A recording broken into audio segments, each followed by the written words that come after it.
Okay. This says I'm online. Now, I know a lot of people complained last week they couldn't hear me. Now, to clear that up, everyone who was in the Hangout was hearing me fine. So I don't know what went wrong there. Looks like the stream's up. Please, people, see if you can... Someone in the chat room, see if you can see or hear me at the moment, because I'm monologuing and I don't know what to monologue about. Give me something, ask me questions, make crazy demands of me, I don't know. If you're wondering what that refers to down below, people, that's my college project I'm referring to. Yay, they can hear us. Hey, if anyone, if we gone online? Yes, I decided just to go online because folk were waiting and they can see us. And if anyone wants to know what I'm doing, I knocked over a pint momentarily before he came onto air. Yep. Just cleaning it up, but I'd say, feck it, you know, it's more interesting than most stuff you see online. Yes. a man cleaning up his shame. Yeah. Which I just realised I was out this morning. I've moved into a new cottage in Dunlow for 3 months in County Donegal, and the one thing I forgot to buy was paper towels. All right. I saw them there this weekend. I was thinking, sure, I'm getting paid next week. I'll leave it until then because there's one a bit short because I've been literally living out of hostels and hotels and all that sort of thing. I know restaurants. Because I've literally been just traveling the entire country for weddings, projects, that sort of thing. So, God's sake, how did I get it there? That was some epic spill. I spilled it over myself. That's why I had to leave, by the way. Because I spilled it on my pants, and this is not Pornhub. Yes, chat room. Make your own comments that Kitch is already too drunk to pour his own beer. So that's what data analysis does to you. I spent 6 hours on analyzing data for the one paper. Screw it. And actually, I'll put in another one.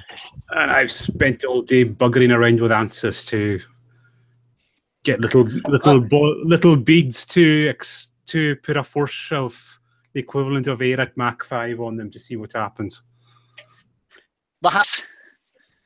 Far nothing, because I'm still learning the software, so all I've got is keeping the bead stationary so I can see what forces are exerted on it. So next I'll have to learn how to let it travel along the airflow to see what happens, and I've got to model the inlet of the engine as well to get the turbulence properly simulated, the shock waves and all that. So the project is on engine. What kind of engine? It's a scramjet. Is that like airline or for? No, this is a hypersonic jet engine. It's Mach 5. Cool. What I've rescued anyway. I have some Jameson if I need to. I was drinking last night watching that movie by Scarlett Johansson, Ghost in the Shell. It was not rememberable. Yeah, I couldn't get into it. I suppose if I watched the show, yeah, I might have liked it. The original anime, I think it was. Yeah, it was originally an anime. But to answer your question, the jet I'm working on is a hypersonic jet, which means it goes from Mach 5 upwards to Mach 25 if it could get working. Mach 25, is that even? That's essentially that's re-entry speed. I think. Don't quote me on that, but I think that's around re-entry speed. Basically, the idea is, obviously for a scramjet engine, it gets its air from the atmosphere. So you don't need to carry whopping great big oxidizer tanks when you want to go into space. But the only problem is when you travel at hypersonic speeds, the air's coming in too fast, and when you spray the fuel in, it's just going way too fast. And by the time you get combustion, it's nearly at the exhaust. So you're not going to get the proper thrust out of it. And so this is where my lecturer comes in. His idea is not to spray liquid into the combustion chamber, but it's to put the fuel into tiny little pellets. So that's what I'm doing, is simulating what happens to the pellets. So yeah, I'm just kind of learning how to use the software and building it up, and I'll be trying out like hydrogen, kerosene, and all the different and all the other kinds to mix with the oxygen, just to see how they perform in the airflow and also the energy we can get out, and seeing which one works out best. That sounds really cool. That's the long and short of it. Right. Yeah. Yeah, that's I can't even. I'm not really much of an engineer, but yeah, would that be implemented, or will it just is it just a? Sorry, didn't catch that. Would that be used? That's what he's hoping for. He's hoping that his idea for fuel mixing, that they could get it to a prototype stage, and that, you know, if successful, then we could start building towards a reusable spacecraft. Because then, like I said, when you do it this way, the only really additional fuel is just for your rocket thrusters once you go into orbit, which you don't really need much of, because you know how it works in zero-G. You don't need to have continual thrust to keep going, because you don't have any. No, but yeah, Newton's. I can't remember Newton's first law. That what stays in motion. That's what is in motion. You know. Yeah. That's, you know. The one what stays in motion, what is in motion will stay in motion unless acted upon by an external force. Go to my trusty logbook here. It'll tell you why the rocket fuel is so inefficient. I did take it around. Yeah. I think it is, yeah. Yeah, for every unit of fuel you need on a rocket, you need about 8 of oxygen carried on board the rocket. So that's where you see, like, if you get your oxygen from the atmosphere, that cuts down a lot. Yeah, because then you need, well, oxygen is 21% Yep. in air, 21, 22. Yep. So that's what, a fifth? Very roughly. Actually, this is my research. I scribbled down like what the molecular weights of hydrogen and oxygen are, but that was just, yeah. There we go. That's that sounds cool. I'm just flying through the biomarkers now at the moment in Randox. So we've got through like the different biomarkers for prostate cancer. So what we're hoping to do is get a selection or a panel of 22. We're going to a panel of 22 biomarkers, and we're hoping to pick the best ones to include in a biomarker platform or diagnostic platform. So basically, when a patient goes and is suspected of having prostate cancer, he'll be diagnosed with either what's known as benign prostate hyperplasia, which is just normal enlargement of the prostate. This happens with age. Prostate cancer, which is prostate cancer. Now,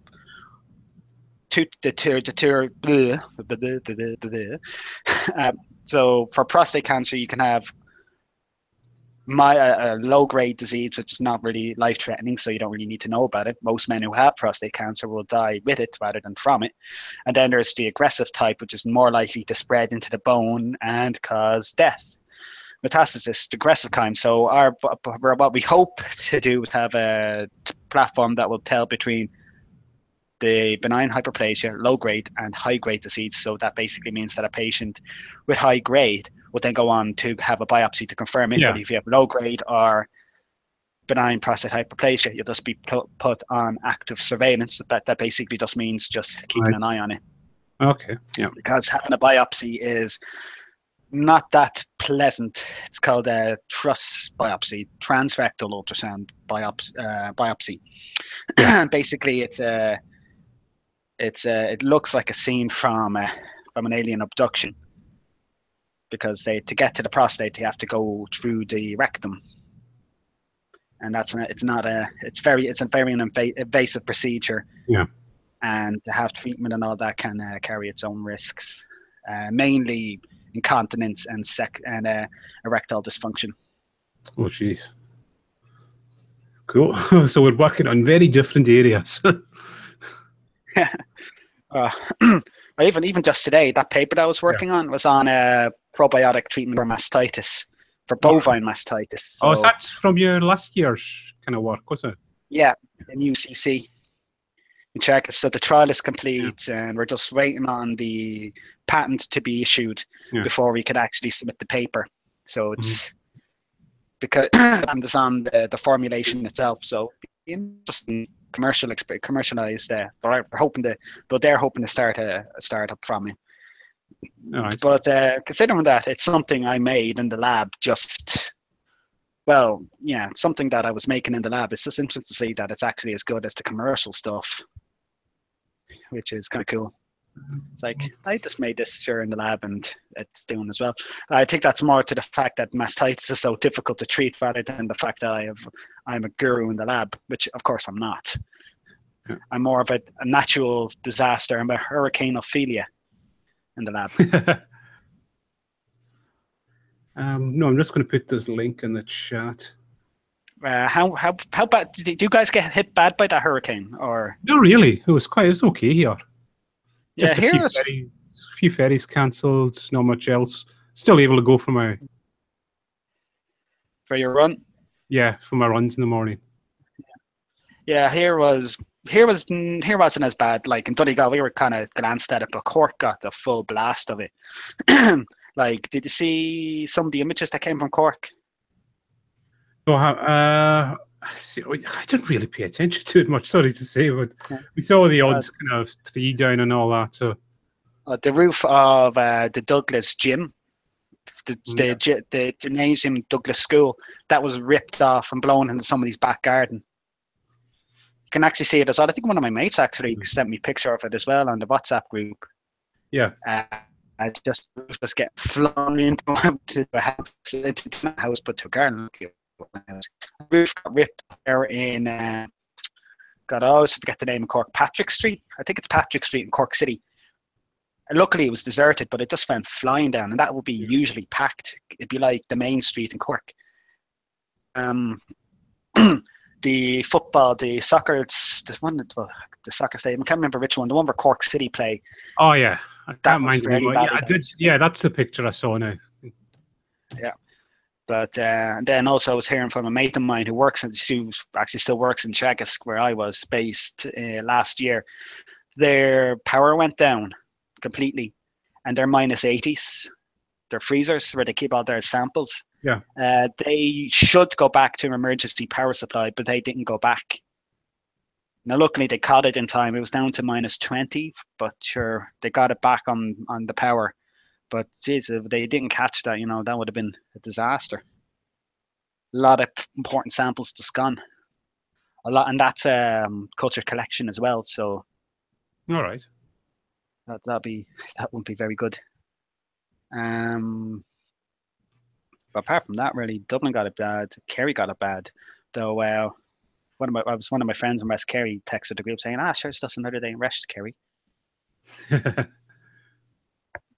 Where do I see the chat? No, it's just linking people into the paper my lecturer published on this. Okay. I don't know how to send it to you right now. I'll just send it to you on Facebook or something. Grand. I see it here I have both streams open. All right, cool. You can see it there. So I don't know. We'll see how this goes, and maybe might go with your idea about the purification tank next year, if that's advancing next year for my 4th year project, or might just stick with the engines. I don't know. Yeah, so see how it goes at the end of the day. Like at the moment, I'm just trying to put some money together or put some ideas together for funding, and at the moment, I'm really going into this biofilm detection. All right. So trying to develop early warning systems for biofilm formation, because biofilms, they're inevitable in nature. So once you have water on the surface, biofilms are just going to form naturally. You can kill it. You can place down antimicrobials, but that's not going to. That's only going to delay. It's not going to prevent. So the only thing that you can really do, the best thing you do, is just detect it early and treat early before it becomes a problem. So that's what I'm going to do. But sure, let's see how it goes. That's if I get to Marie Curie now. That'd be a couple of years out in Singapore. Yeah, just double check. Mach 25 is re-entry speed. 17,500 miles an hour. Mach 25 times the speed of sound. Yep. And you really want to have a sturdy ship for that. Yes, Fenno, the geometry of the engine's it's very straightforward. It's just designed in a way that the air hits, it goes into shock waves, compresses, gets the pressure down and all that. So, and it also doesn't have moving parts because the air's traveling too fast. The air's not getting slowed down. Well, very, very little slowing down of it. Because you ever wanted to know, that's our ramjet. Ramjets slow the air down for combustion. Scramjets just keep it up at high speed and then ignite it. Oh, okay, so I'm guessing scramjets would be better if you needed a lot of air or a lot of oxygen. It's just for more speed. That's basically it. Because by slowing it down, you're just going to incur losses when you slow it down. Just due to common friction, sense. Well, just from slowing it down, you are just going to lose. It's going to be generated in heat. So, okay. Cool. So yeah, but yeah, the geometry is really, really simple to the actual engine. Yeah, because I think ramjets can go to Mach 12, but a scramjet can go to Mach 25. Yeah, just scramjet. So double that. Scramjet is just supersonic combustion ramjet. That's what the SC means. Is that actually in use today, or is it just? It's not in use. It's just that's the barrier, is the fuel mixing. That's the only barrier to it. Okay. Cool. Yeah, they have flown it for like a few minutes, but then, like I said, it just got too fast and couldn't combust properly. There's been a few test flights like that, but no one's managed to get a successful flight that would be of any use to anyone. I think I said, like, if they could get this work, it could also, like, for air travel, like from UK to Australia, could be done in under an hour. Oh, Jesus. I would, oh, God. I would be on that flight pretty much almost every second weekend. Can you imagine the pistol? All right. I know I won't. I'm not even going to try. I'm not even going to try doing an Aussie accent. No, neither am I. I can't do accents at all. I'll go down there with my two RLFI medals and be like, "Hey, look at this! I got 2 medals in a shit league, in an amateur league that doesn't even play the sport until you're 22." To the lads that are playing this and they're 6 or 7, climbing over each other to get the ball. You ever seen an AFL game? Yeah, I've watched a few Aussie rules games. It just, I don't know. I mean, I don't mind it. It's better than soccer anyway. I'm really bored of just footy now. Oh yeah, no, football. Just can't stand the prima donnas in that, and no falling over when someone brushes against you and screaming in the ref's face, and I'm just bloody hell, can't carry it. It's just. But strangely enough, when you watch women's football, when they get tackled, they just stand up again and they don't argue with the ref so much. Yeah, I don't know what it is with the men's game that causes that. No idea. Just no idea. Probably just a culture or whatever that's in the game. I think, like, if you look at the likes of the hurling as well, Jesus, it's some just some of the tackles you see going in, or some of the just play.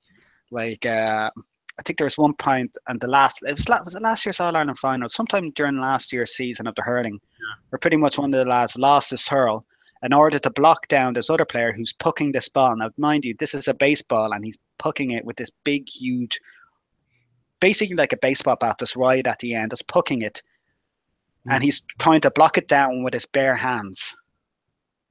So could you imagine just if it was that, like, it'd be similar if someone in the baseball just running over, trying to block down the pitcher, but just with his bare hands, no glove, no anything, just. Just checking. Luckily, he didn't make contact, because that would break every bone in your hand. I was just seeing there, Scotland beat Ireland today in the shinty hurling. Oh, I forgot that was on. Yeah, it was on live on TV, and I forgot to watch it. And it wasn't advertised as well over here. I thought it was. I would have thought that being in November, but sure, it'd be too cold in November. But the main one that's going on that I can see is just the Ireland-Australia game. Is that the rugby right now? No, it's I think that too, but the international rules. So it's basically the same thing like the shinty, but for football. All right. RT. There's no Dublin players on the team this year. Okay. The final score was Scotland 2-12, Ireland 0-15. 2-12-15 now. 2-12 now. I assume two goals will be 3 points. I remember saying 2 goals. I assume it's the same kind of scoring system as in the hurling. So would one goal be 3 points? Yeah, because in shinty here, it's just a goal's a goal. it's 1 point. Don't score anything else. Yes, I think it's a. So that'd be 18 points to 15. Yeah, I'm just seeing. Yeah, they used hurling goals for it, so yeah, that would make sense. What the weird thing about the shinty is, when we send over our team, I've never seen any of the All Ireland champions on the team. So the likes of Kilkenny or Tipperary or. Actually, I'm just going to give a look. See who's.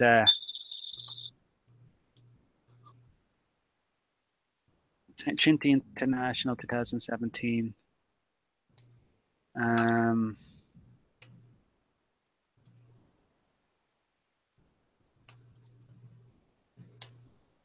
it's actually fairly close in the standings as well. It's 16-15 overall in the competition. There's 2 Tipperary lads on the team. All right. James Barry, Lee Chin. So it was pretty Connor in the hand. So yeah, it was looks like there was a pretty strong team. And James Barry, Lee Chin. Lee Chin's a good hurler.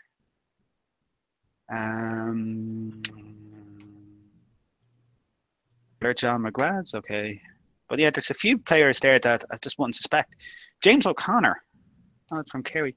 Yeah, there's a good few Kildare lads, but I don't see anyone from Galway.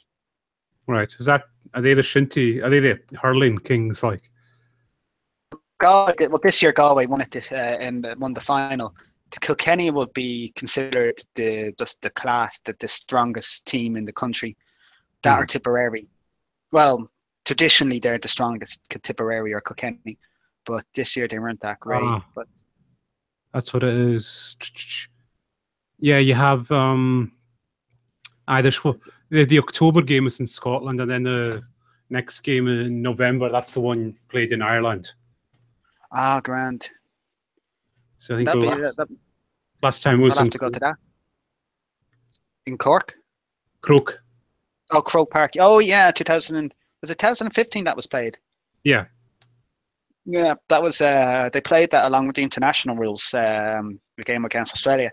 I remember that because it was fucking freezing in Croke Park. Bollockly freezing. I was watching that match, and I think I can't remember was that one or the league they brought in for the cold games. They brought in hot whiskies. All right. Because you could get yourself a hot chocolate, tea, coffee, but one of the years they brought in hot coffee, a hot whiskey, and I think that year I was like, "Yep, I'll take a hot whiskey." I think during that game also I just got a hot chocolate just to hold in my hands, just to keep them warm, because when I got back to the house to the pub after it, like my hands were just frozen stiff. Don't know how the lads were doing it. Don't know how the Aussie lads were coping. But they're sending out a strong panel this year, the Aussie lads. Yeah. All right. Eddie Betts. just Eddie Betts is just some of the things he can do with the ball is unreal. Yeah. Like if I just put Eddie Betts on Google. Okay. But yeah, I am. YouTube, I mean, sorry. I'm exhausted, right? It's been an exhausting week. Oh, do you mean it's just the gym and all that? Because weirdest thing, I've got an extra. I put an extra rest day in my week, like I told you, and my stamina's gone so far up and my energy, but I'm more worn out at the end of the week now. Weirdly, because I'm just doing a lot more. Important as important. Otherwise, you burn yourself out. Yeah. Well, it's not that I was doing badly, but it's just, boom, I've had such a boost from the extra rest day now. I know. You're able to do more. You have the more energy to do it. Yeah. See what you're doing. Like I got my new program there this week, and a lot of leg day. Yeah. Like, I mean, deadlifts, farmer's walk, squats, Belgian squats. What's the Belgian squats again? Basically, you have your back leg on the bench. Well, obviously, I don't know how to describe it. You have your back leg on the bench, and you're leaning forward, and then you're just squatting. Okay. Yeah, I think we've done that. You just like a squat with one leg, and you're putting your back leg on the bench for balance. Oh yeah, I think I know. It's like a lunge kind of thing more. Yeah. Yeah. It's like a lunge, but back leg's kind of higher. Yeah, just a lunge with one leg up on a step. Yeah. Yeah. It's just lunges, we call them, just step lunges or something like that. I have that as well. I have those as well. Lunges. I can't do lunges. I struggle so badly with them. Squats, no problem, but lunges are my least favorite. I hate lunges.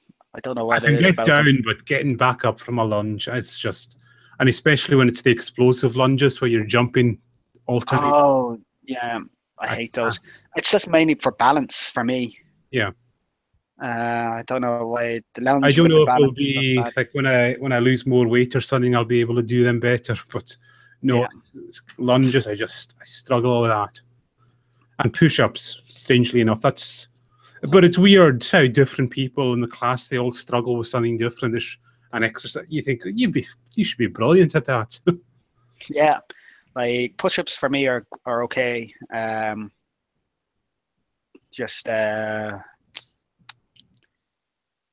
do push-ups, but your hands are very close together. Diamond, no, diamond push-ups on the triceps. Yeah, that's the way the Lions warm up. Five press ups, 5 diamond, 5 at 1 and 2, 5 at 1 and 2, 5 at 2 and 7, and then 10 and 4.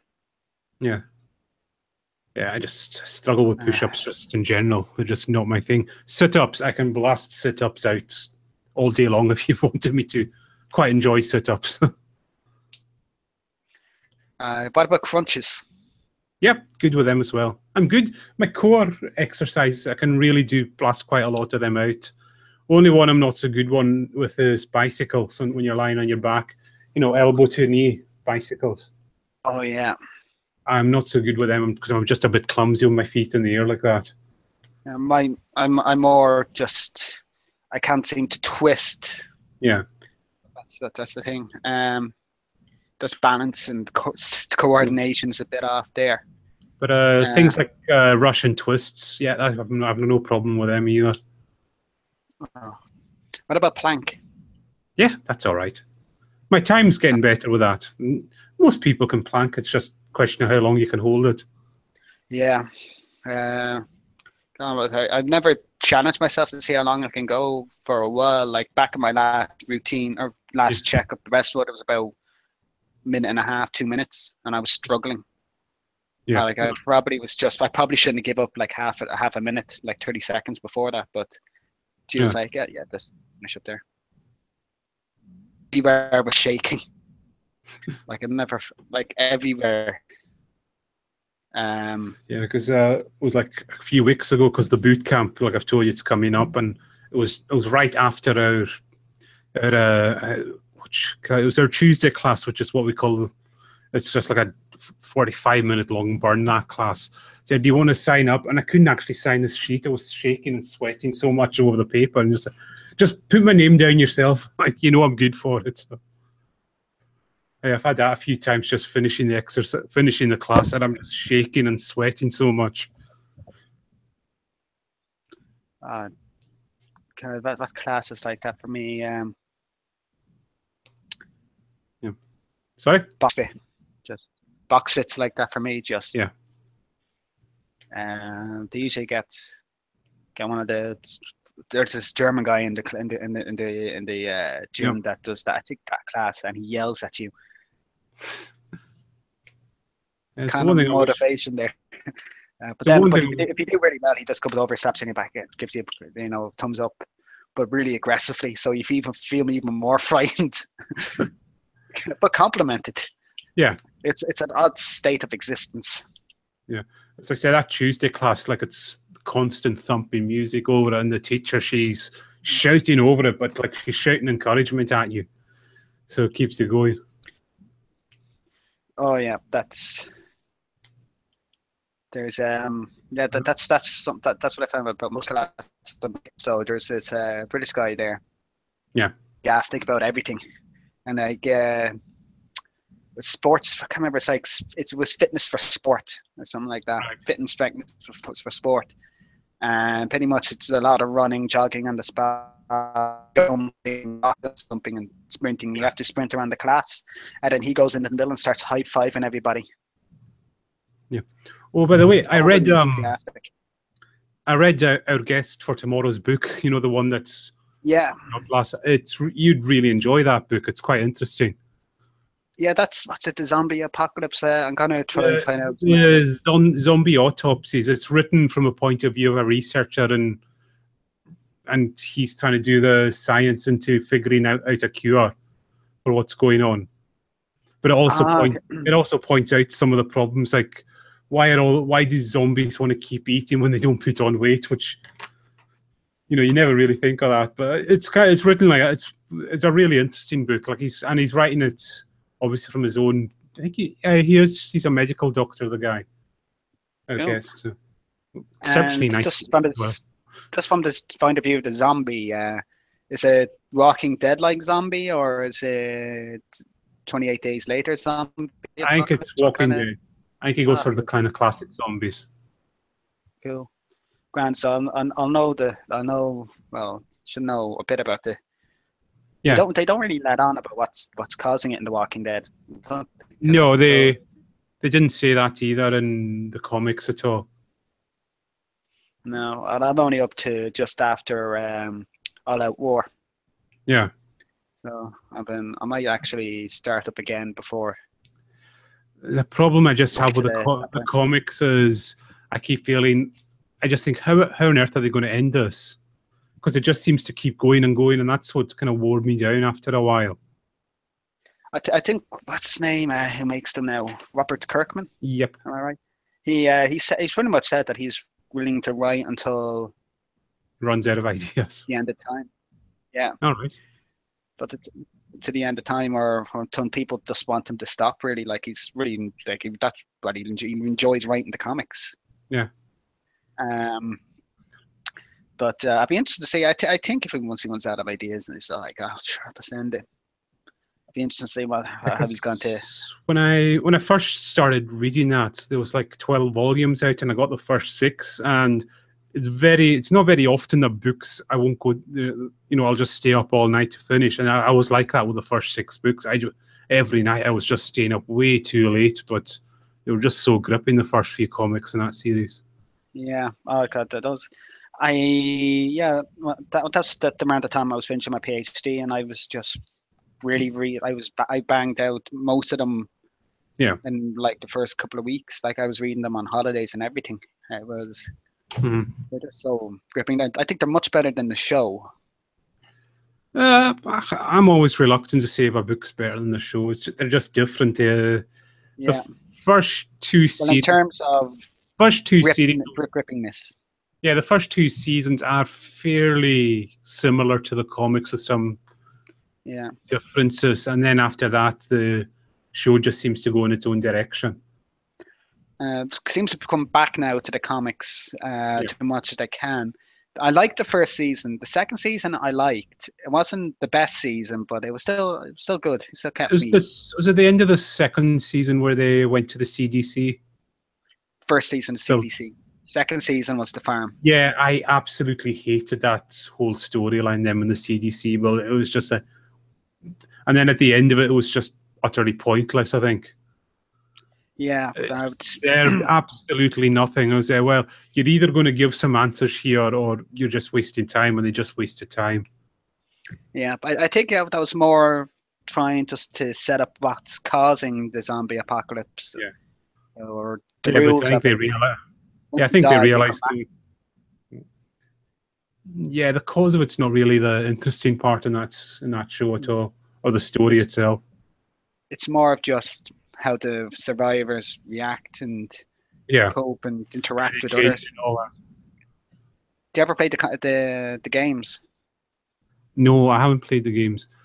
Oh, speaking of a game, have you played Plague yet? Plague, yes. I was wondering what you thought of that game. Plague, that's the one where you basically evolve your virus to try and wipe out humanity. Hold on just 1 second. Speaking of that. Whoop, he's good. Look what I've made. Here's one I made earlier.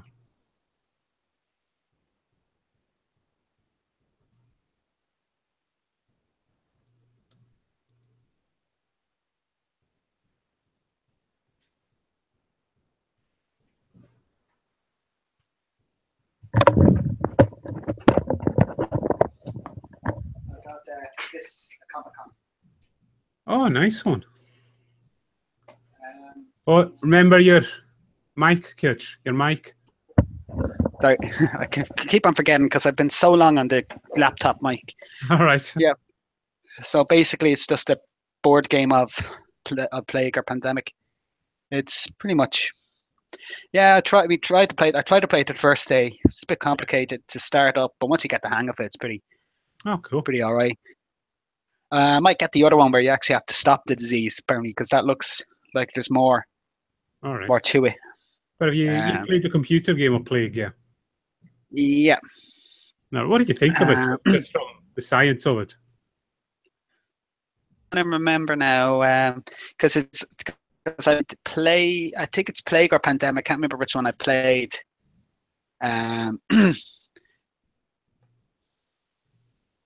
Remind myself.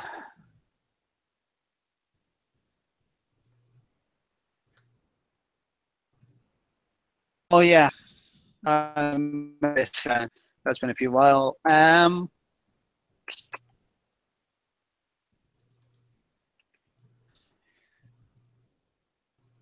trying to remember. It was fun, but I'm not too sure because usually when you evolve something, usually when you evolve resistance to antimicrobial, or the fitness for the bacteria will go down. Usually at start, but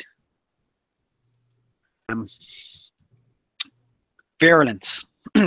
All right. Would usually go down. That's but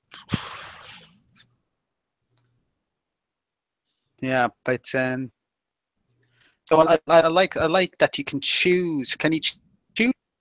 I like the way you can choose what type of plague you can do. Like there was bacterial, virus, fungi. Yeah, and you can choose the route of transmission. Gives you all the advantages and disadvantages of each one. Because I played the mobile game. Yeah, so have I. I've played the mobile game a few times. I've managed to win quite a few times on it. play. I may need to play. We could do a show about it, or a live stream or something like that, because that could be an interesting one. Yeah. Oh, so have you pre-ordered Battlefront 2 then on that subject? Ordering. Are you getting Battlefront 2, should I say? Yeah, I am. So I remember I pre-ordered Sonic Mania and I didn't get anything for it. So I was like, well, what's the point of? Oh, I don't have to download it. My internet connection is pretty okay. Yeah. So I don't have to worry about pre-ordering. Do you get anything for pre-ordering, like a character or anything? I'm not too sure what you get. I just pre-ordered it just so to have it on the day. That's all. And I'll probably end up downloading it. I have Battlefront 1 downloaded, so. Have you played Battlefront? Yeah. It's the mechanics and all that are decent. It's just there's not much to it at all. Yeah, it was like it had a first person. They've had a story mode that would have sorted me out. Yeah. Because I pretty much dropped Battlefront 1 after a month or two. Yeah. I mainly played most of it during Christmas, and then after that, I just kind of zoned out of it because it was just endless battles and battles and battles, and it just wasn't really getting better. Like, I love the single player mode. Just to a story mode, just to get a better idea of, or just get more out of it, because I like the single player games. Like I like the Batman games, the Arkham games.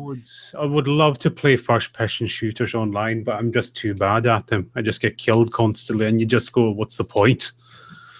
You're always teamed up with guys who just seem to know how to do one shot to kill, and you're just like, "Oh, this is just demoralizing." After a while, I think the point that I think that's where where it works in the Battlefront's favor is because he's dying, right away. So you're bound to get a decent score or somewhere decent. I played Halo and I was all right on the line with the Halo. I think they rank you. All right. As well, so they always try to get evenly ranked players together. So it's usually. I think that was the big problem I had with Battlefront, was the matching seemed really random at times. Oh yeah. But I never really noticed much in Battlefront because at the start where it was pretty much new and everybody's running in shooting each other. Of self-preservation at all. It was like we're all going in like lemmings. Cool.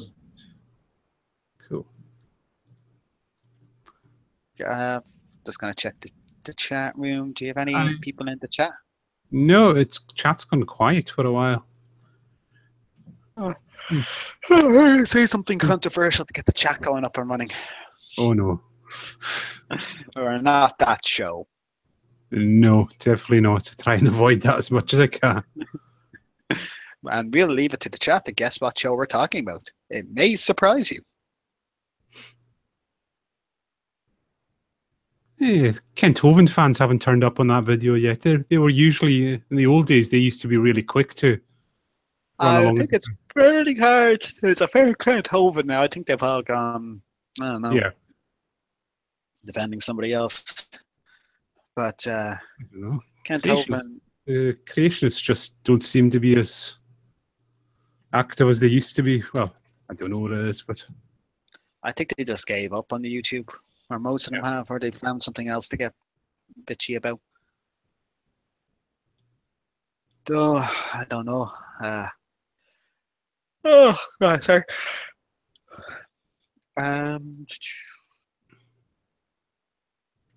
Say something, chat. This weird noise coming in. No, where it's coming from. So is it just yourself in the? Is it just yourself in the cottage there? Yeah, it's just my cottage this weekend. Next week I'm up in Dublin. The weekend after that, Malin Head. You know, that's the most northern point of the country. See the Northern Lights. Yeah. Or that's the plan if the weather's up for it. If not, sure we'll stay because that's where they filmed Star Wars Episode 8 All right, hi. in Ireland. Apart from obviously Skellig Gaelic Michael, they filmed up in Mannon's Head, and they I have think that up there kind this of Yoda bar. yeah, I think that kind of doubled for parts of Skellig Michael, didn't it? Yeah, Because they just said, yeah, we can't be filming on Skellig Michael every day. It's too difficult to get there for a start. oh yeah, like they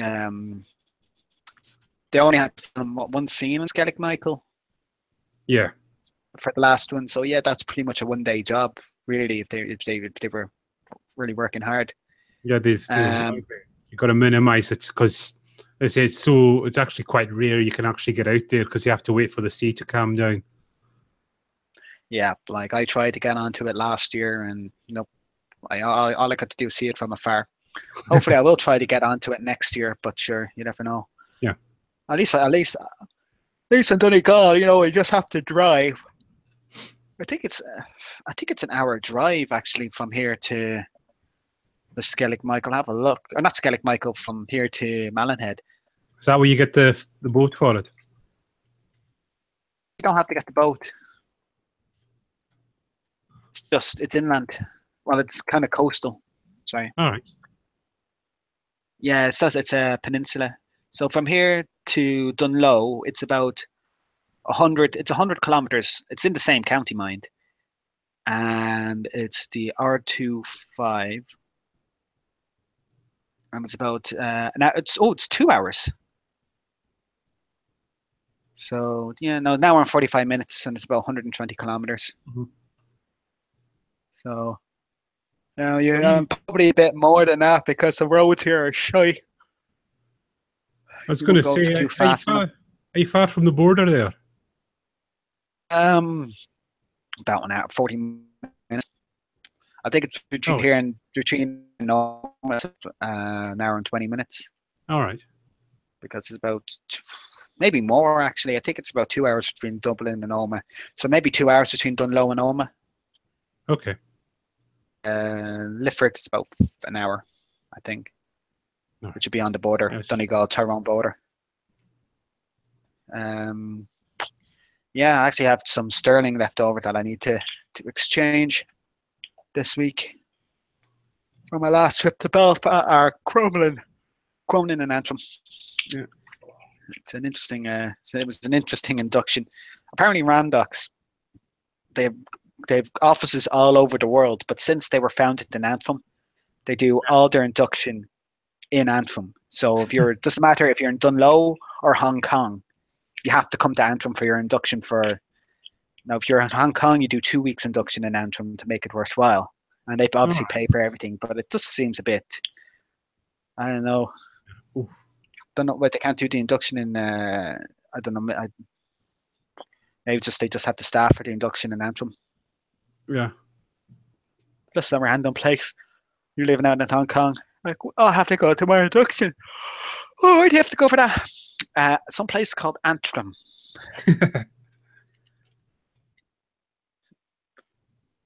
There's not really much in Antrim. Belfast is in Antrim. I can't remember. It's kind of in between. I can't remember. But a very rough idea of the geography of the island. Belfast Belfast lies on the Antrim Down border. Yeah. All right. So the majority is in County Antrim, but the remainder is in County Down. County Down. Oh, I need to go over there actually. That or Newry. Yeah. To pick up some stuff. And also I need to find out the local cinema. Because actually I'll find out. Oh, that's a good thing. I'm going to be away from the islands over Christmas, so I'll be able to go and see episode 8 on time. You see that? Because like I say, the local cinema here, we're about a month behind with the films. It's still quite good though. It's a good wee cinema, but it's like, because it's an independent, we have to wait a little while for the films. Oh, okay. So like I know what you mean. I'll be going away just a few days before Christmas, so I'll be able to go in and see the episode 8 and all that. I'm also going to be going to see I think it's called the 1870 game. It's Glasgow v Edinburgh on the rugby on Christmas Eve, which is quite a big game. So be able to go to that for the first time ever. Sorry, who played v Edinburgh?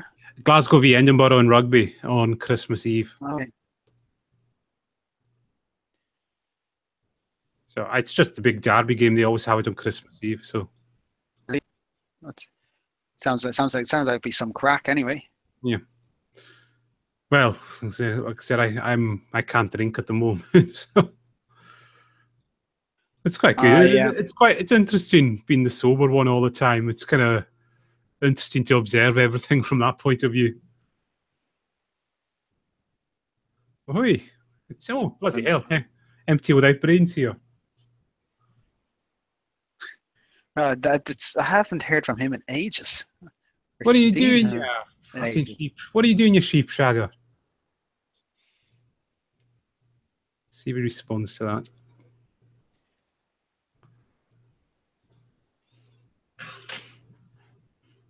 Waiting for it. Waiting for it. He usually responds to that. Don't know if he's just playing coy. Oh, there's a cinema in Letterkenny, so that's about. So if I want to go see Thor, it's a 15-minute drive.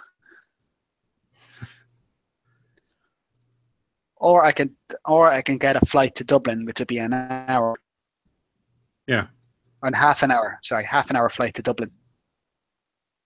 But €70. Oh God. No, Empty's not responding to that one. We can't bait him. No, used to bait him quite easily. A sheep shagging bastard. Mm-hmm. But there's a busted Letterkenny. I hope. But it goes by Donegal town and it takes. Oh Jesus! It takes 2 hours. Yeah, because it goes through Donegal town, which is pretty much, it does a big U shape. So look, it goes like this. Donegal, Letterkenny, but it goes like this. All right, so it goes through every single little village on the way. Yeah. And it'd probably be ridiculously expensive. Because my bus from Cork City to Middleton was about half an hour, and it took me about 10 minutes. Oh, Jesus. Oh, no, that's Dublin to Donegal. That's about €55. It's not far off from the flight.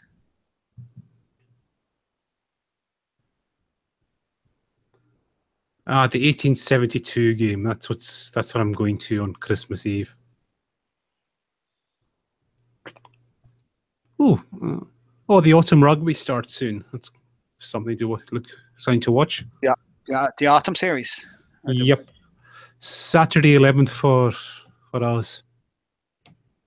Don't know when you guys start. I think it's November. It's usually November anyway. I don't know. Well, I mean the exact date. I don't know. Okay, that can't be right. This one says it's 20 minutes. That must be direct.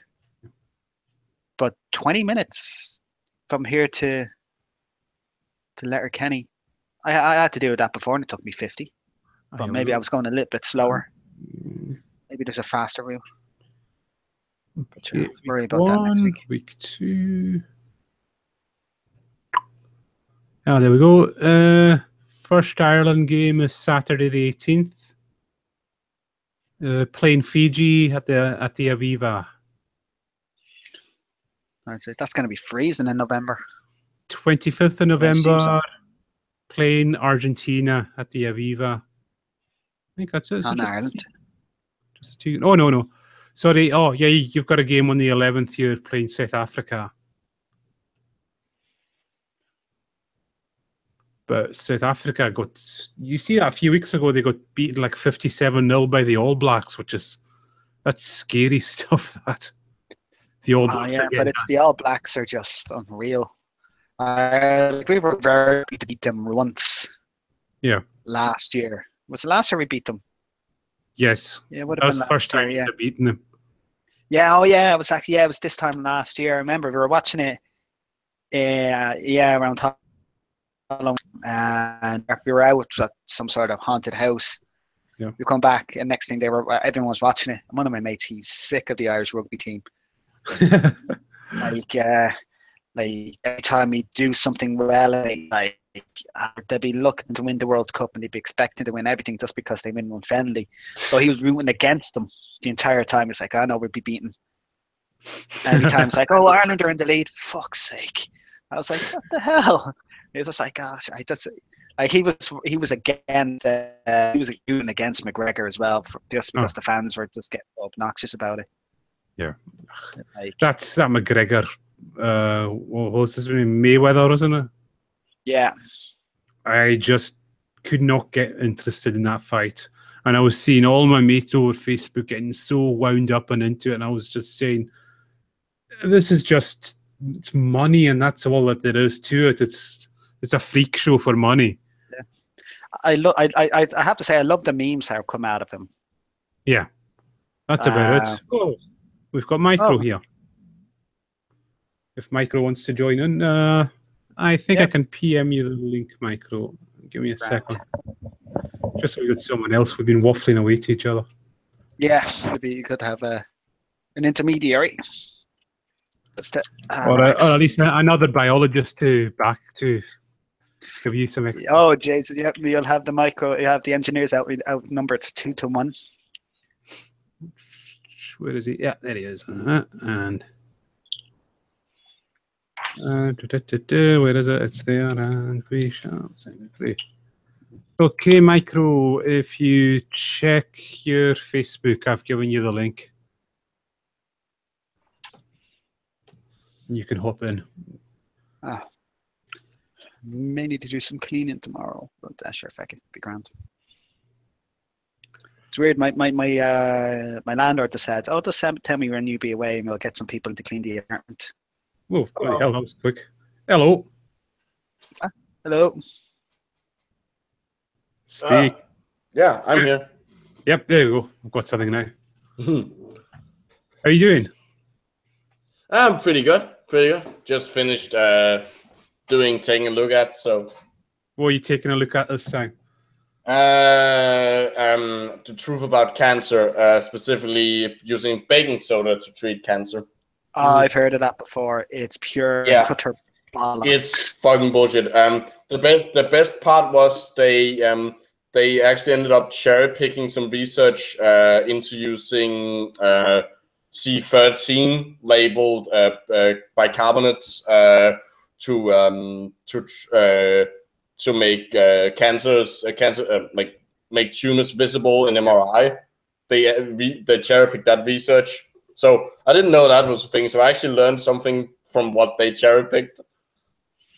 Oh yeah, I think I've seen something like that before. Yeah, and that was. So I actually gained something from it other than laughter. No, I was planning on writing a blog on it. I think I still am actually on that as well. Just as part of because I'm researching prostate cancer at the moment. So I said, you know what, since I'm doing this, I may as well write a couple of blogs on the issue. And then I just discovered it through this one guy on YouTube just saying, "Oh, I cured my prostate cancer with baking soda." I was like, "Well, how do you know your prostate cancer is going away? Because my PSA is going down. Is that because you're taking, Couldn't possibly be for any other reason, such as, I don't know, conventional treatment? Yeah, well, I also heard somebody's told me that deodorants cause cancer. Yeah, the idea was that aluminum would deodorants with aluminum in them, or aluminium, I guess. My English is since my English is not my first language. It's a weird mixture of US and a British. All right. English, so I have no control over which one I say. Yeah. No, it's supposed to be those, and it's bollocks because Is it one of these things you'd have to be spraying tons of a deodorant on you every day? I mean, if in high enough concentrations, aluminum is toxic. That's true for everything. But I'm not even sure it's actually genotoxic. I'm not sure it's carcinogenic. I think you die for other reasons. Before you it was just get cancer. Yeah. I saw someone like posting. No, they were talking like someone was on about the amount of pesticides on lettuce, and someone was actually showing like from conventionally grown lettuce, I think you would need to consume 6,000 lettuces in a day. Yeah, like complete lettuce, and then compare an organic one, you would only need about 4,000. But so they were just saying like either way, like I say, you'd have bigger issues on your hand if you're eating that much lettuce. There's something seriously wrong. Eat in a year, for fuck's sake. Yeah, if you're eating 5,000 lettuce in a day, you've got some severe problems going on in all departments, I think. I love. But also, that's quite impressive if you're able to do that. Yeah, no, it would also have to be some mighty tasty lettuce for you to want to eat 6,000 of them in a day. Oh, I guess you could. You could do something with them, like some dressing or something. Lettuce smoothies. Mm. Oh yeah, great idea. So you get water and chopped up dietary fibers. Yeah, I have seen that was one of the downsides to what I'm doing right now is you get no shortage of people with their weight loss tips, and green smoothies was one. The green smoothie diet where you have green smoothies for a week or so. I said, no, I can't. No, you can't do that. That's a terrible idea. I want to just eat a normal meal, kind of. And that's exactly what you should be doing. You shouldn't you should, instead of like blending things and making it into a smoothie, you should just be eating the stuff you put out. Otherwise, be putting in the smoothie. You're gonna get the same from it, but you're not gonna get all the sugar at once, and you're gonna get more dietary fibers out of them. Yeah. I just want my meat and vegetables, but just in sensible portions. That's pretty much all I'm doing. And some people they're actually absolutely stunned that I'm not doing keto or paleo, or I can't. Is keto the new one that's come out? Sort of new, and you really only need to go on it if you're have type 2 diabetes. Well, one of the people at my gym, thankfully they're not into this, but they said there's this new diet that's been mentioned, and apparently they say you lose 15 pounds in the first week, and I said that doesn't sound. That's water weight. Yeah, I say, and I mean it was like that thing, muscle degeneration, possibly. I mean, what was that thing I sent you in the chat the other day? There was some guy claiming like through yoga and that he lost like 10 kilograms in 15 days or something like that. Ooh, that sounds very unhealthy. That sounds that's water loss. 15 kilos though. Did you say 15 pounds or 15 kilos? Pounds, I think. Well, no, 15 pounds. That's kilos. That's about 8 or 7 kilos. Well, last week I was at 15 pounds lost. I think I was about 6 kilos. If I'm a pound is something like 0.45. Yeah, so it's a bit more than half a kilo. Yeah, I'm getting big kilos and pounds. I copied and pasted it into our chat. Why can't you use SI units? Has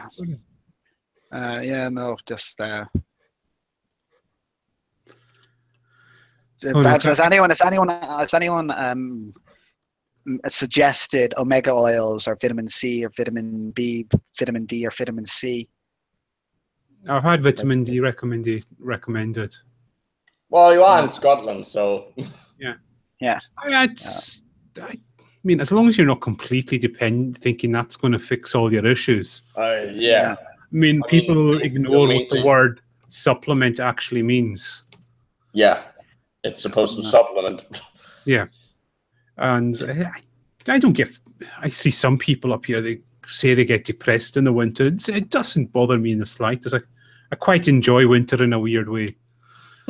No, look upon the, when you get snow, when you get the really cold, windy nights, and you just like that in bed, it's just yeah. And that, and when you go out for a run in the morning, like if it's really dark and it's a clear sky over, like especially where I live, because there's no light until 8 a.m. and there's no light pollution. If I go out and it's a clear morning for my run, it is stunning, the sky above me, and I'm running up the hill, so I get to look at it properly. And also just like a really cold morning, just getting that fresh air in your lungs. It's really good. So I just view the good things. Yeah, out here, I probably would be able to see the stars, but we haven't got a clear night yet. No, I can't. I'm in the middle of the city, so. You're in the middle of Copenhagen, aren't you? Well, not technically in the middle, but I'm in the middle of a city area. Yeah. So. I said there's.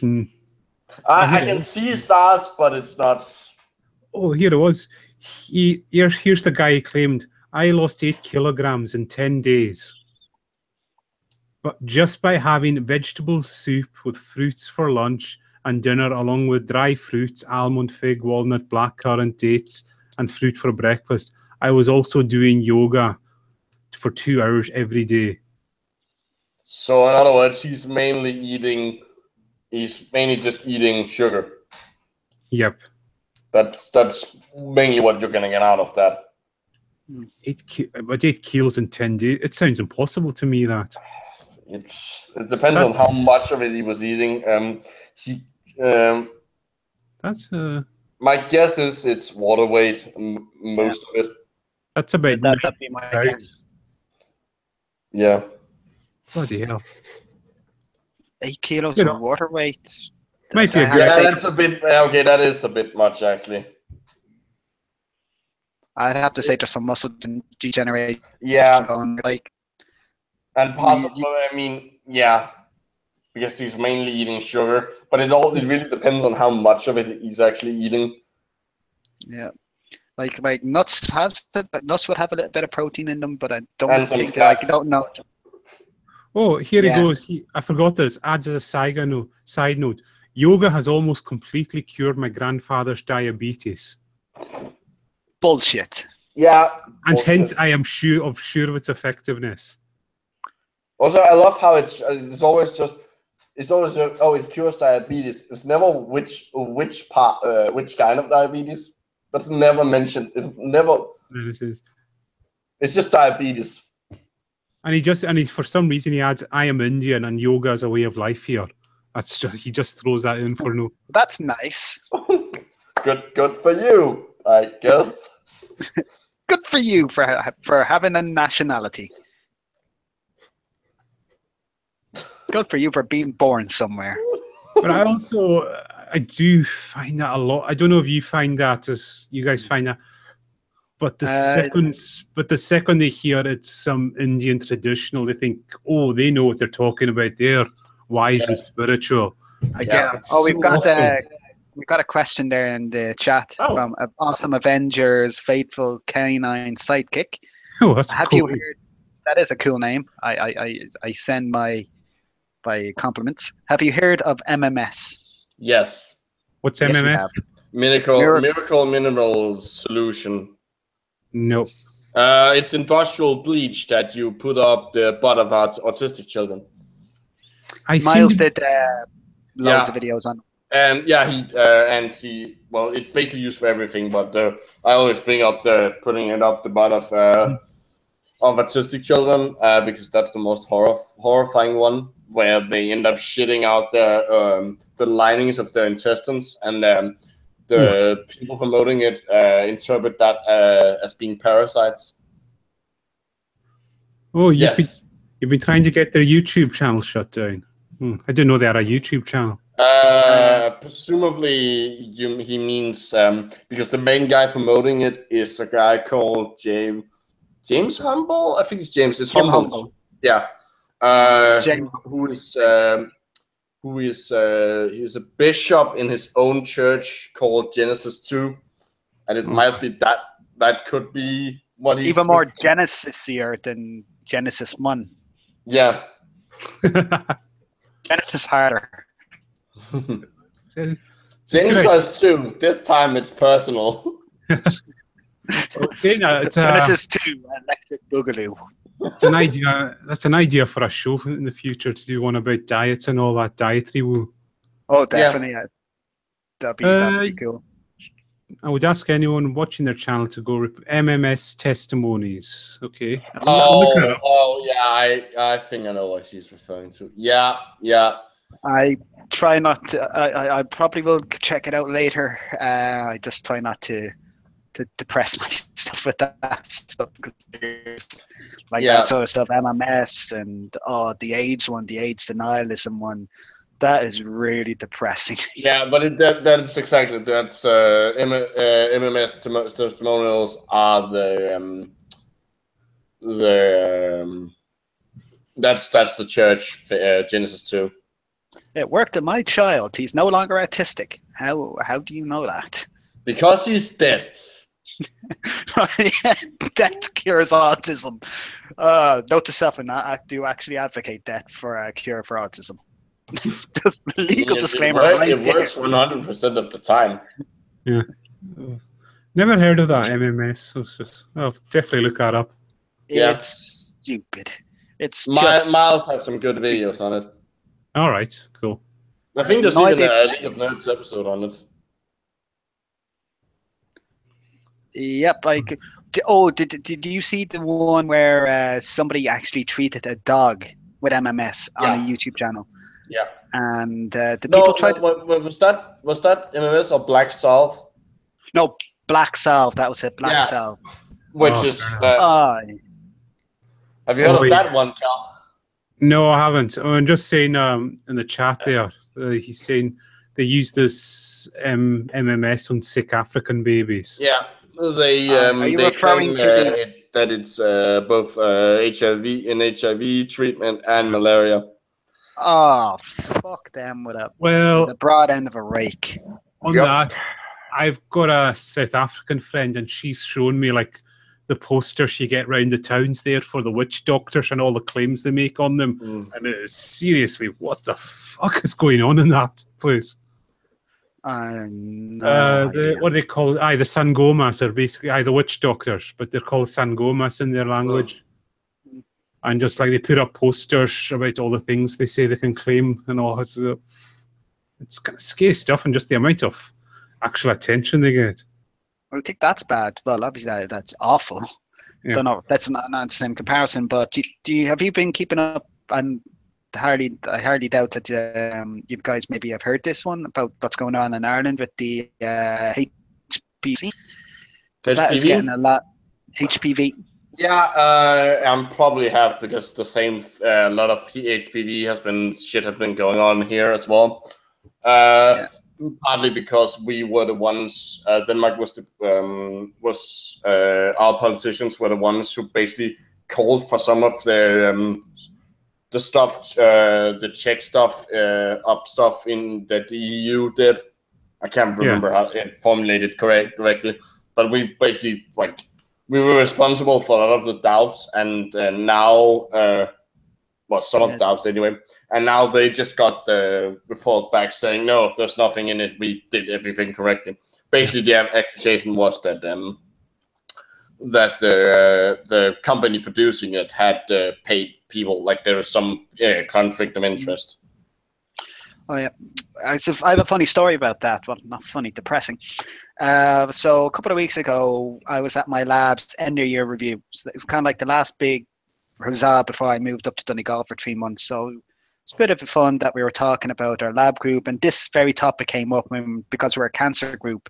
Although we weren't involved with the HPV, we did have a talk on it. And basically, it was just we had a very general discussion about how do you talk about this? How do you, if you're just talking to somebody, how do you convince them to go get the HPV? Because the HPV vaccine uptake rates here are low, too low for my liking. There's same thing here. Yeah, it's very scary. We've just had there's a campaign, an actual campaign going around to get it back up right now. So yeah, but same thing here, and a few politicians here, tried to come out against it, but then they got a lot of backlash, so they kind of came back around to it. But so basically, yeah, then we went out for a few drinks. At the end of the night, myself and a friend were getting the lift back, and I saw her off to her house, and then it was just myself and the taxi driver, and he heard through our talking that we were involved in cancer research, and he asked me about HPV. And he was like, "Oh, I won't get it. I have a daughter now myself, and I won't get it for her." And I was just like, I think at that stage I was way too drunk to start throwing statistics and all that shit about it. But I was just like saying, I just end up saying, don't trust the shite that you're hearing from people on the news. Go to your doctor, ask your doctor, because that's the best person for the job. You know, he's got the degree, he's gone through the years of college, he knows what it's like. It's like, I don't know. I have a few friends now, and they've had bad issues with it, you know. And I was like, just go to your doctor, for the love of God. And he said, yeah, I'll consider it. But I almost wanted to reach across the wheel and start strangling him, just going. But yeah, that would put us both in serious risk. And also, I was very drunk at the time, so I probably wouldn't have done much damage. I've seen 3 of them. But yeah, but that's always, a lot of times, that's the answer you will get. You will get some personal anecdotes about someone they know who something. Yeah, I was really hoping that he'd be like saying, "Oh, my friend got it," and teenage girls, you know, and then she started to develop hair where there's no hair before, and it's like that's called puberty. Can I just say, Awesome Avenger, don't go reporting them for copyright infringements. That's not a good path to go, unless they are actually violating. Yeah, that's that's legal. That's a legal issue. Yeah, I'm just advised, do not be abusing copyright. I mean, if they are doing dangerous stuff, just keep pushing YouTube. YouTube are notoriously bad at communicating with folk for these things. Yeah. But if you start reporting them for copyright infringement, you're opening a can of worms there. Yeah, and since they probably most likely haven't actually done copyright infringement, it won't help. Also, they most likely haven't done copyright infringement against you, which just makes it worse. But yeah, because the only way you can actually report is either if it's your copyright or you're acting as an approved agent on behalf of the copyright holder. Because otherwise, it's a legal can of worms there that you don't want to open. Yeah. I say, just really, it's a dodgy path to go down. Right, okay. I know it is very. I'll take it into consideration. I say it's very. I know it is very tempting when you see a channel like that. You just want to get it shut down somehow, but it's better to get it shut down for legitimate reasons. Yeah. So the best way to report for dangerous, for breach account, for terms of service. Yeah, or just do what you're doing right now. Go into chat rooms to just tell people to report it, and eventually YouTube will. The reporting system is just useless on YouTube. And even still, at the same time, also put up some links to some proper papers. You know, counter the information at the same time. Yeah, as well. And keep it if you want. Make a couple of videos or a couple of blog posts. I always encourage people, if you feel that active about it or feel that passionate about it, write videos, do something as well. If you have the time, because not everybody has the time, and you know people's circumstances. But if you can, and you do, great. And send us a link. Actually, I'd be interested to see. What comes up. Now the question is, what you should report them for. Endangering life, isn't it? You could report. Yeah, but there isn't one that's harmful, dangerous acts. But content includes acts that may result in physical harm. I'm guessing that's that one. Yeah, could be. It's a very sticky issue at the same time. No, okay, that's people in the video doing stuff. Yeah, but like the one with the black staff and the dog. That's a clear case of animal abuse. I guess it could scam, fraud. That is technically correct. Because I said the other but thing, are they selling it? Yeah, I said the other thing is, if you go for the copyright infringement, and if they counter notice, they will get your personal contact information. you'd have to be willing to do that, and depending how nasty these guys are, doesn't, you know, that's where that could lead. Yeah, they could come after you legally. They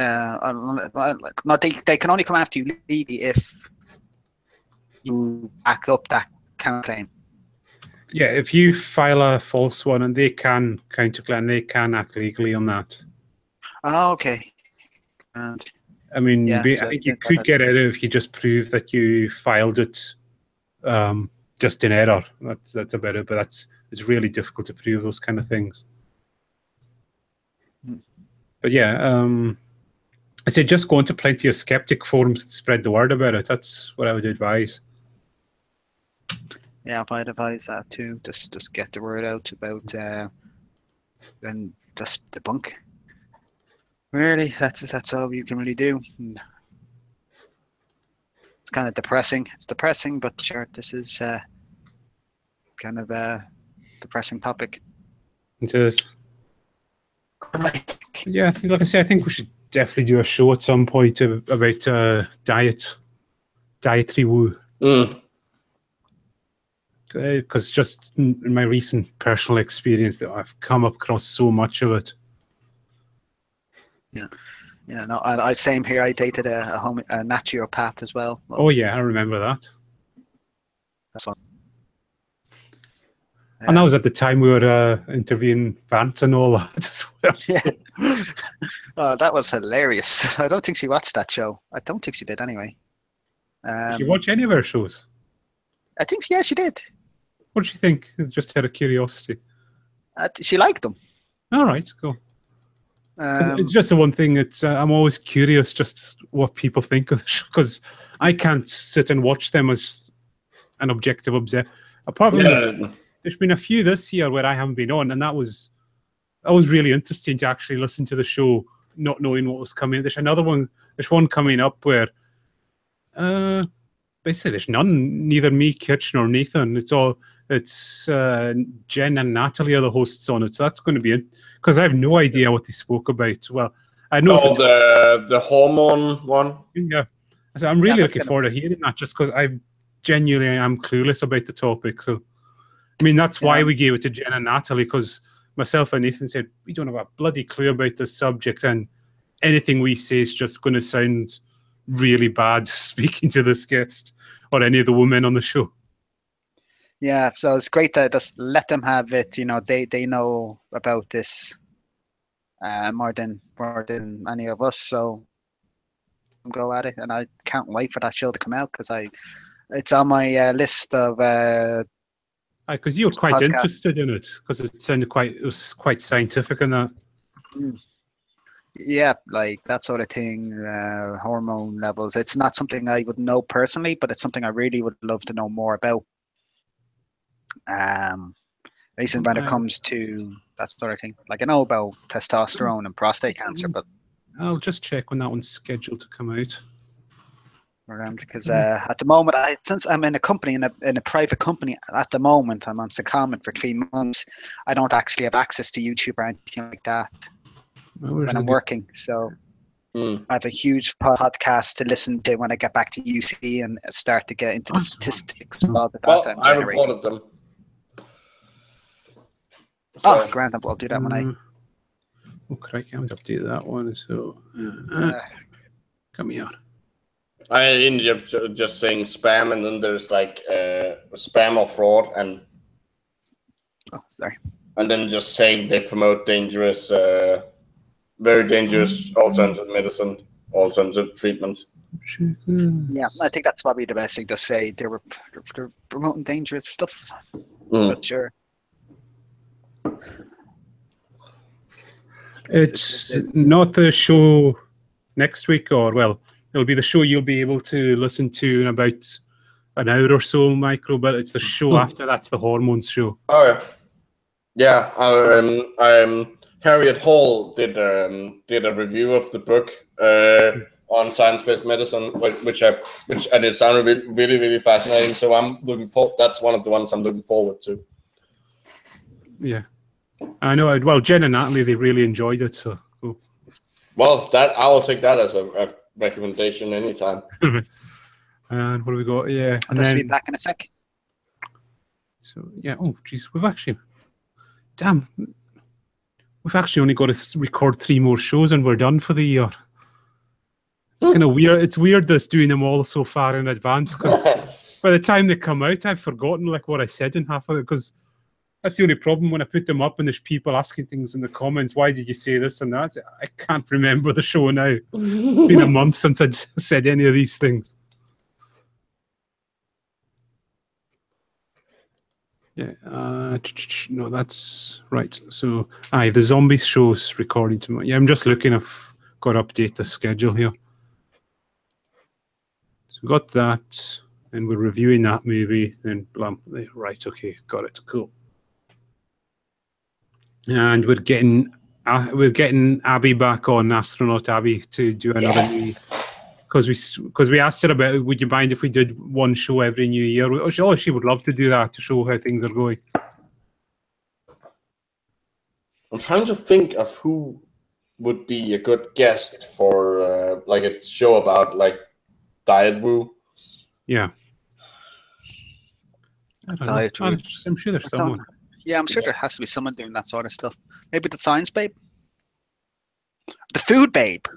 Oh, God, I just realized. I think I just vomited in my mouth. No, there is somebody like the food babe that does that sort of thing. Maybe get the science babe back. Yeah, the science babe. There's also the biology babe as well, isn't there? Yeah. She does that like she's more kind of women's health stuff. She does a lot of. Yeah. The bio babe. Yeah, some of it at least. What's her name? But if you really want to go women's health, what's her name? The gynecologist who've been going. What's her name? The Goop. I should know her name. That's not Jenny Splitter, no. No. It's something like that. It's one of those. Yeah, I know what you mean. She had QED. What? Was she at QED? I don't think so. Is it Jen Gunter? What? Gunter. Yes. Gunter. Yes. Yeah. Okay. Yeah, got her on Twitter. Yeah. Yeah. But yeah, she's like women's health and pain. She's actually also a specialist in pain. All right, cool. Because the next show we've got a show coming up, and it's Natalia Holtz. She wrote a book about the woman who worked in NASA. Oh, cool. Oh, that's gonna be interesting. But the one thing we're waiting for, like with the hormones show, is just to see if any angry MRAs turn up in the comments.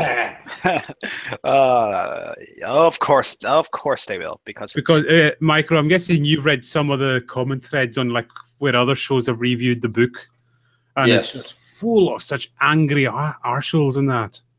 But surprisingly, it's also full of a lot of like women who refuse to believe what's actually being said in the book. Well, no, they refuse to believe what they think has been said in the book. That's true, yeah. Because they think what Robin DeLuca's saying is that hormones have absolutely no effect on women whatsoever. Yeah. When reality, she's just putting it into context and like... Yeah. He's just saying it's vastly overstated the effect it has. Because I think like her main idea is that the whole thing that when women have their period, that it's the hormones that cause them to feel said, that cause all the pains, and that causes. Say no, it's the pains themselves that make you feel grouchy. It's not the hormones themselves; just play a slight role in that. It's like anything else. If you get a headache, it's not a direct result of the hormones. It's an indirect result of what the hormones do to your body. Yeah, which makes a lot more sense. Yep. Oh, I left. My mum was up last weekend, and she left a bottle of vodka. Yes. Oh wow. Oh, that's disappointing, Kitch. That's all you've drunk. No, that's the funny thing is, it derived like this. All right. So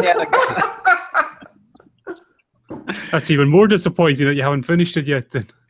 No, sure. I said I was drinking Guinness most of last weekend. I only was on the Jameson now, so I'm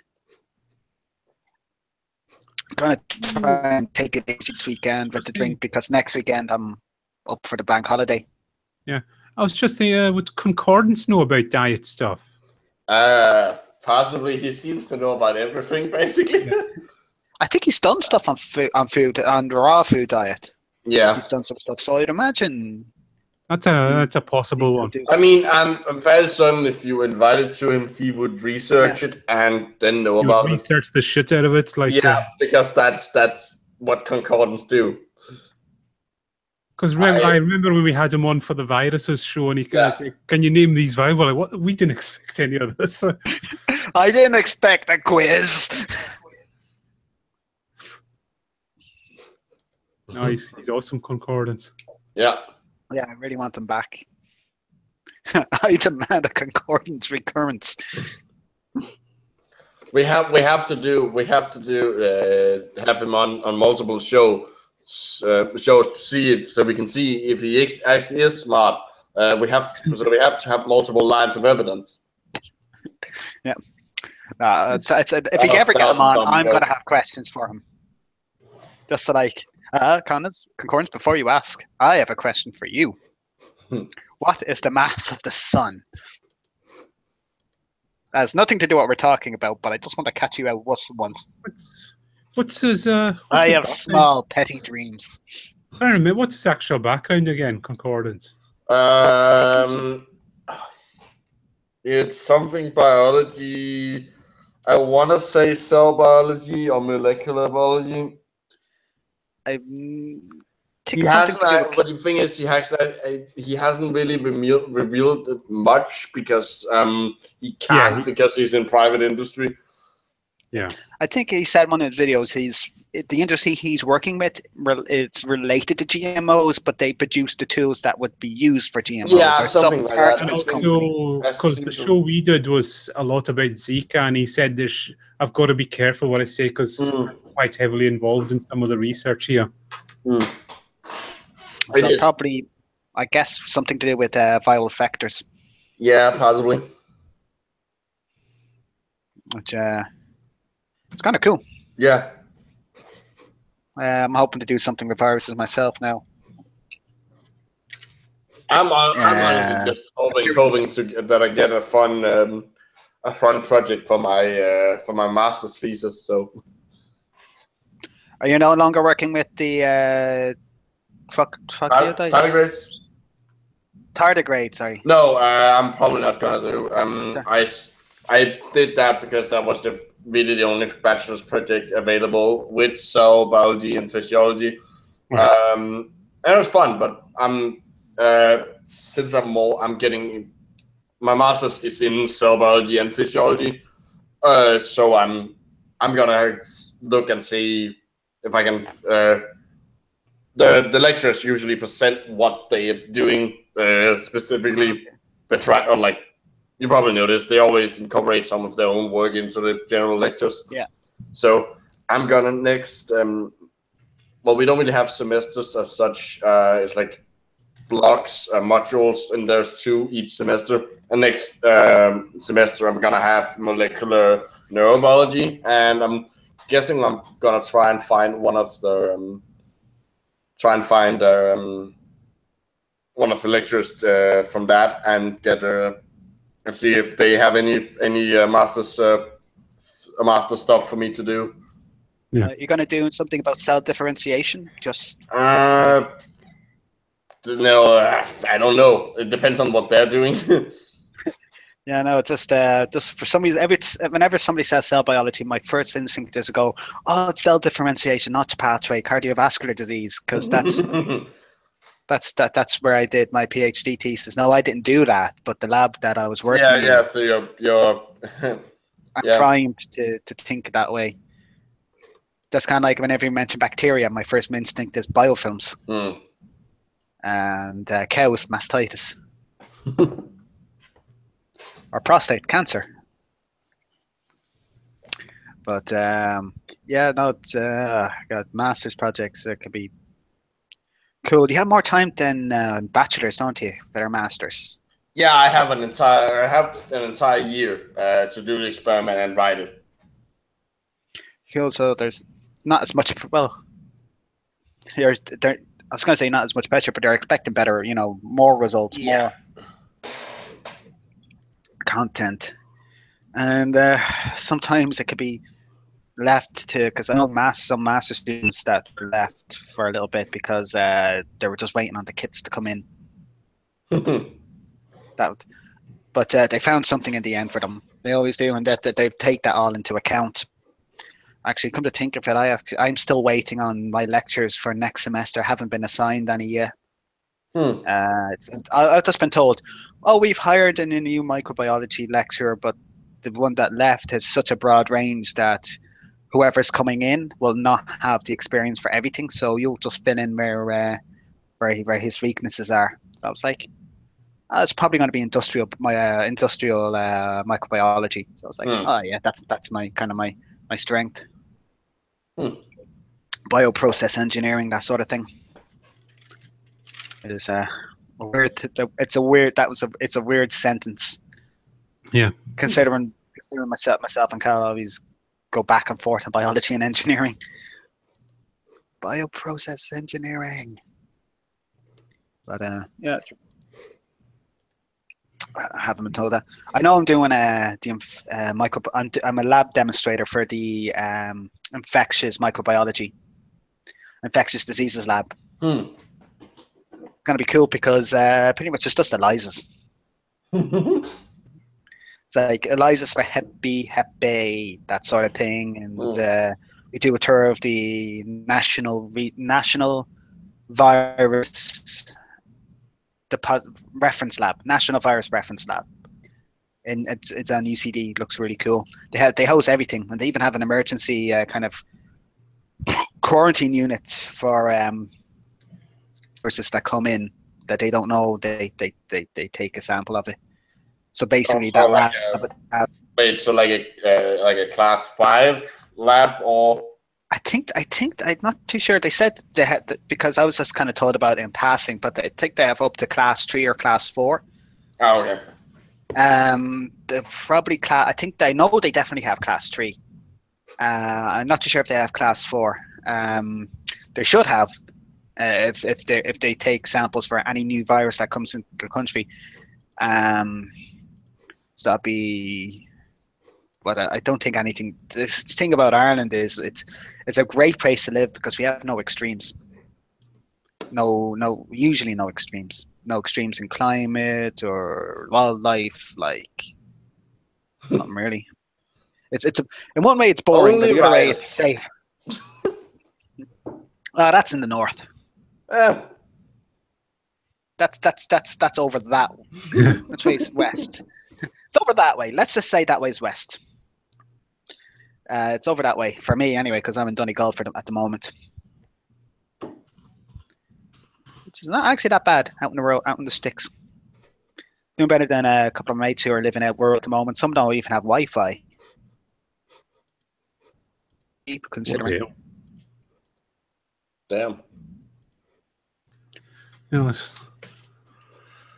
Just when you said the tardigrades there, have you been watching the new Star Trek?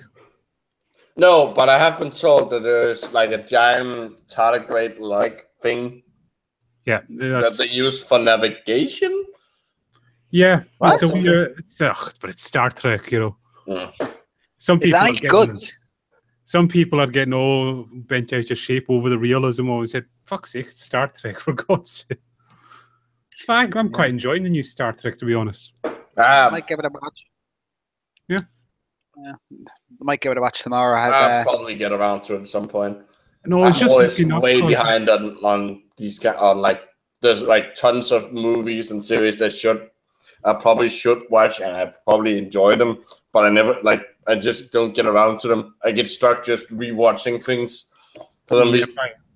I'm sometimes like that as well. I'll just go. I'll be think, I should watch this new. No, I'll just go and rewatch this one I really like instead. This is kind of dumb. But what about Punisher? Watch that, like it's. No, it's just I was trying to remember there because the thing in the new Star Trek, it's actually based on some existing science. I mean, they've obviously exaggerated a lot of it. Yeah. And I'm trying to remember the name of the scientist now, but it just escapes me at the moment. Has anyone seen the Punisher series? No, not seen the Punisher series. Who's looking forward to the Punisher series? It's not out yet. God, why am I saying? I am. It looks like they're making it gritty and really violent, which is what you have to do. Well, it is the Punisher, so. Yeah, that's kind of that's the whole thing about it. No, it's just, I mean, like, if you've read the comics, there's the Marvel ones and then there's the Max ones, and the Max ones are fantastic. Because, like, the Marvel ones are inevitably, they're kind of a bit watered down, whereas the Max ones are really brutal, and the Punisher's like about 50 years old in that, so, and he's a lot more of a broken man, whereas in, the standard That's Marvel saying ones, a lot. Yeah. Yeah, it's more kind of, I mean, they're both good, but like in the Marvel one, it's just he's a Marvel hero at the end of the. I mean, they try, but they're obviously got restrictions with it being a mainstream Marvel comic. You know what I mean? They've got to, have it. I think this one, the Netflix series one, may be more of the Max comics, and it would be because it's on Netflix as well. They can get away a lot more. Because like in the Max ones, he's not going after superheroes. Well, big villain. He's actually going after like drug cartels, human traffickers, and all that. And it gets quite dark and bleak, the folk he's dealing with. But I say it's kind of what I think what the Punisher would actually be like in real life. Yeah, and John Bernthal is going to be. It's like he was amazing in not amazing, but he's very good in season 2 of Daredevil. Yeah, I'm still in season 1 of Daredevil. I'm enjoying it. Yeah. Yeah, well, season 2 is pretty good as well. Defenders is good, brilliant. What's a good thing? The Daredevil show, it can that's easily the same universe as the Punisher would live in. Yeah. Well, it is the same. It is. But have no, you gotten to Jessica Jones yet, or the tone of it? I mean. Oh yeah, okay, I can see what you mean. Like the Marvel movies, they're very bright and colorful and fun, whereas the Daredevil shows, like it's like a completely separate world that's existing. I mean, like the next 4 looks like the trailer makes it looks like it was made like in the 80s. Yeah. I mean, I think with that one, I think they're just going to go all out and make it as goofy as possible. But Marvel it looks fun, I have to say. Yeah, Marvel got a way of pulling that off. Although I always have a sort of a. I like Thor as a character, and I like him in the adventures and stuff like that. But I always I have this weird relationship with it because it's not correct. Like it has nothing to do with Norse mythology. It's all wrong. Yeah, and I know it. But just the fact that Mjolnir has like a long handle is a mistake, because in the actual stories, it liberally mentioned that it has a too short of a handle. Yeah. And Heimdall is black in Marvel for some reason, even though in the actual stories he's supposed to be like basically an albino. And it's because I've read the Edda, and yeah, it's actually a really good book to read. That it just gets so out there at times of what's going on. Like the world was made from a giant's armpit or something like that. I kind of remember. Yeah, and there's a cow. Oh, it's been a while since but I was basically told like a lot of the stories, like the children's version of them, at least the ones that are child friendly. Like I was told them as like stories when I was young. Yeah. Yeah, it is. I mean, it is a bit weird how we do fetishize Vikings a bit too much in Scandinavia, I think. Because it's like, yeah, we used to be Vikings. What we're actually saying is, yeah, we used to be people who raped and murdered people. My people, by the way. Yeah. And my people as well. Yeah. There's a lot of Viking stuff here. A lot of the place names where I live are Viking sound. A lot of like just normal English words. Window, ale, worm. All of those have Scandinavian roots. Yeah. And there's a lot more of them. Yeah.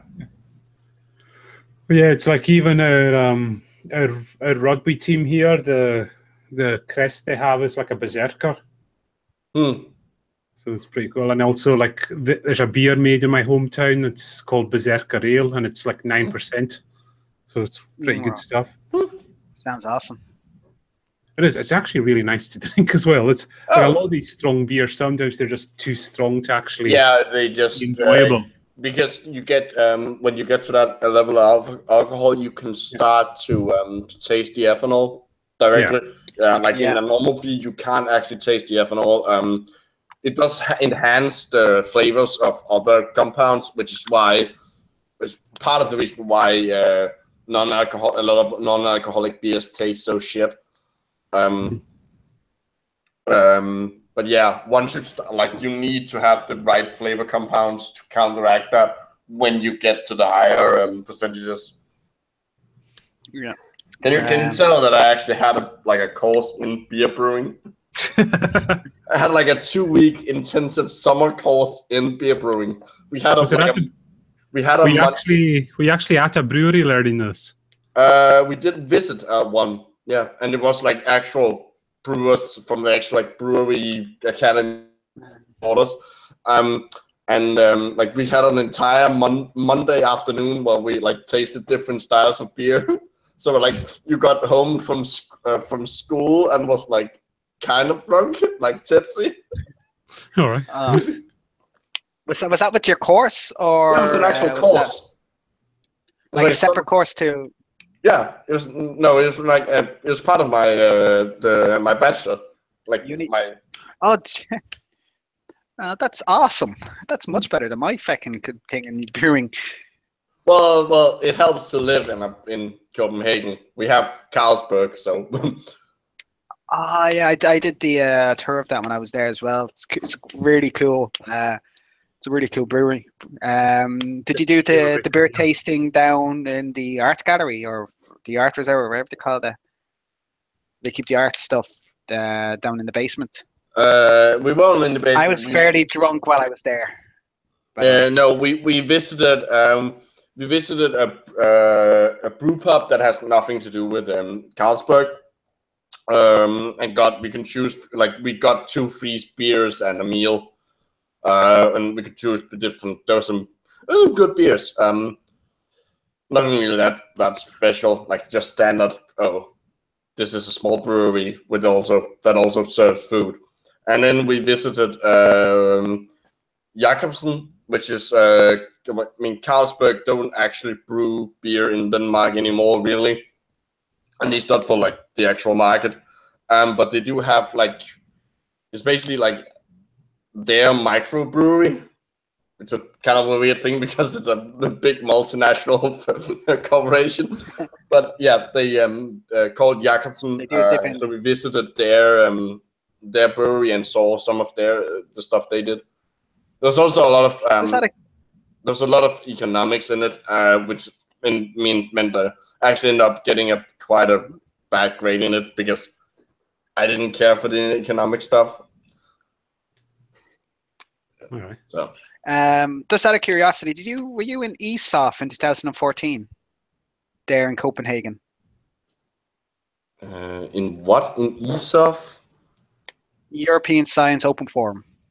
They had it in the brewery. Yeah, no, I was thinking maybe it would have been when there. That's when I actually was there to visit the brewery because they had it in the brewery. This was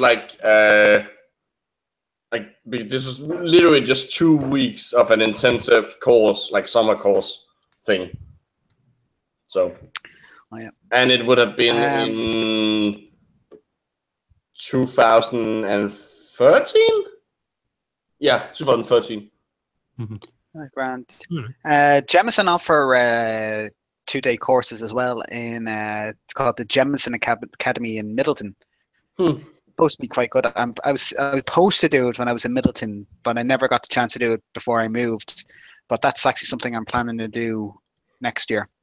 Just take 2 days off, do it, because they do the whiskey tasting and all, then provide lunch and meals. It's expensive though, but they do an intensive whiskey making course. So if ever it's tempted to go out and do brewery, which is basically like beer brewing with more steps.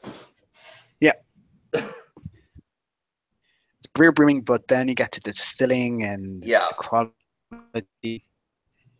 quality control, I imagine. Oh, I tasted we tasted some really weird. Some of the beer type styles we tasted that afternoon.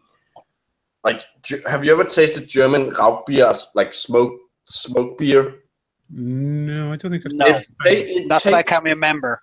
It tastes almost like salami. Like it's like it doesn't taste bad, but it like you drink it and think this is weird. Like it's like you're drinking smoked meat almost. I don't know how to feel about that. I actually developed like somewhat of a taste for it. It's pretty hard to come by. Like I was like, I actually like this. It's you just like you don't like you just have to convince yourself. Not convince yourself. You just have to tell yourself. Remember, you're not supposed you don't expect this to taste like beer. Like it's the same thing with what they're called the Belgian style beers where they the spontaneously fermented beers where they taste quite they're quite sour because they have lactic acid in them. You have to remember this isn't supposed to taste like normal beer. Oh yeah, I think the closest thing that we have to remember, it's not supposed, like as you described, it's not supposed to taste like beer. It's like we had this weird German one, a strawberry beer, and it literally tastes like when you drink it, it tastes like strawberry jam, but sweeter. We have one here in Denmark I think it's an ale where they have added chili to it, or at least capsaicin. So you get it still tastes like beer, but you get this nice burning sensation from the chili. That's surprisingly good. I gotta try that. It's 2 things I love: beer and spicy food. I like you now. Oh, I like you more. I need an adult. I am an adult. Somebody got that.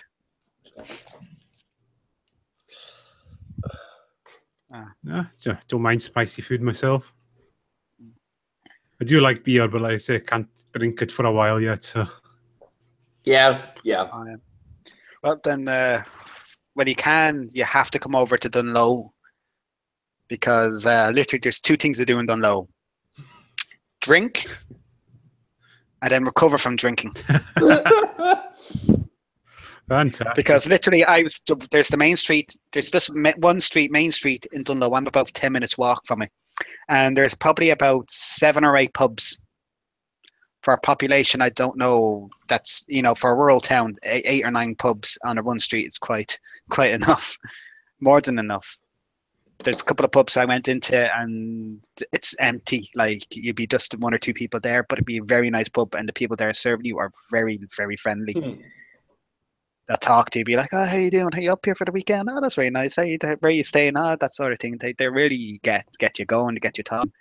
There's one particular place that I love. That's the Stepping Stone. If you order something there, like I ordered an open prawn sandwich, and it's literally just 1 slice of bread and a mountain of prawns. A literal mountain. Like I was like, oh my god! And I had a steak there. Sounds like a poor man's smørrebrød. It was pretty nice. Smørrebrød being like a Danish sandwich thing. We're kind of famous for it. I've never heard of it. What is it? Just like bread. Soda bread. Is it soda bread or white bread or what kind of bread? Rye bread. Rye bread. And then prawns. I love Donegal's. No, it's like a bunch of different. I'm gonna post the reeling in the chat. Grand, I'll just click on that. Yeah, Donegal's, especially Dunlow, is a bit of a fisher town. Yeah. Donegal cash. Oh, that looks lovely. I would eat that. I would eat that quite happily. But yeah, so do you get like salmon and stuff like that cod from here? Quite good, quite decent. Of course, they'll have the Donegal accent, so can't have everything. What's the Donegal accent like? It's pretty much a northern accent, really. Yeah, I think it's a bit softer, or a bit lighter, or a bit higher. Like, have you ever heard of Daniel O'Donnell? Yes, I have. He's from here. Right. Cool. They actually have him. I think they have a Daniel O'Donnell museum here, or something like that for him here. Because I think this is here. His town's very close by. Yeah, he's very popular with the grannies here. Oh God, yeah, same here. Daniel O'Donnell. I can't do. I don't know. I don't know if I can do that the accent justice, but like, yeah, Daniel O'Donnell. I don't know how to explain this to Micro here. Daniel O'Donnell is one of these country singers, but he's very popular with.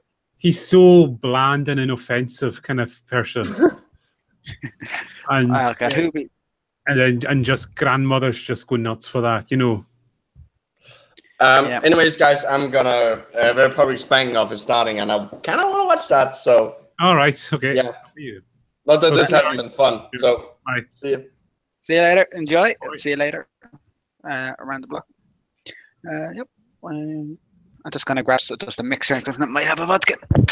All right. I was gonna say we could just quit there, could we? No, I'm on my own. I'm all alone here.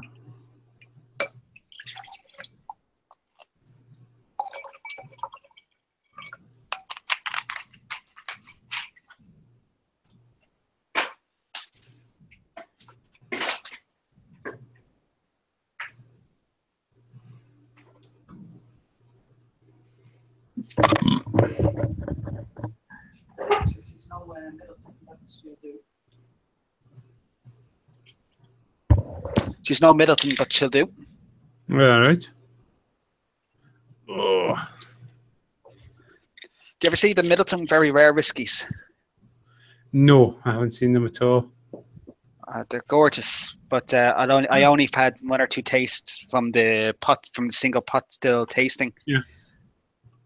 Because they're €200 a bottle. I was thinking when my folks went away on holiday in the summer, they went to Switzerland, and they actually got some Swiss whiskey back with them, and it's really nice. So you can find good whiskey wherever you go. Like Japanese whiskey is lovely as well. No, I had one of my friends brought back a bottle of, I think it was either Belgian or Bulgarian whiskey. All right. Belgian, I think it was Belgian whiskey, and it was very good. I also brought this liqueur that tasted like Aero, like the mint Aero. Yep, I know what you mean.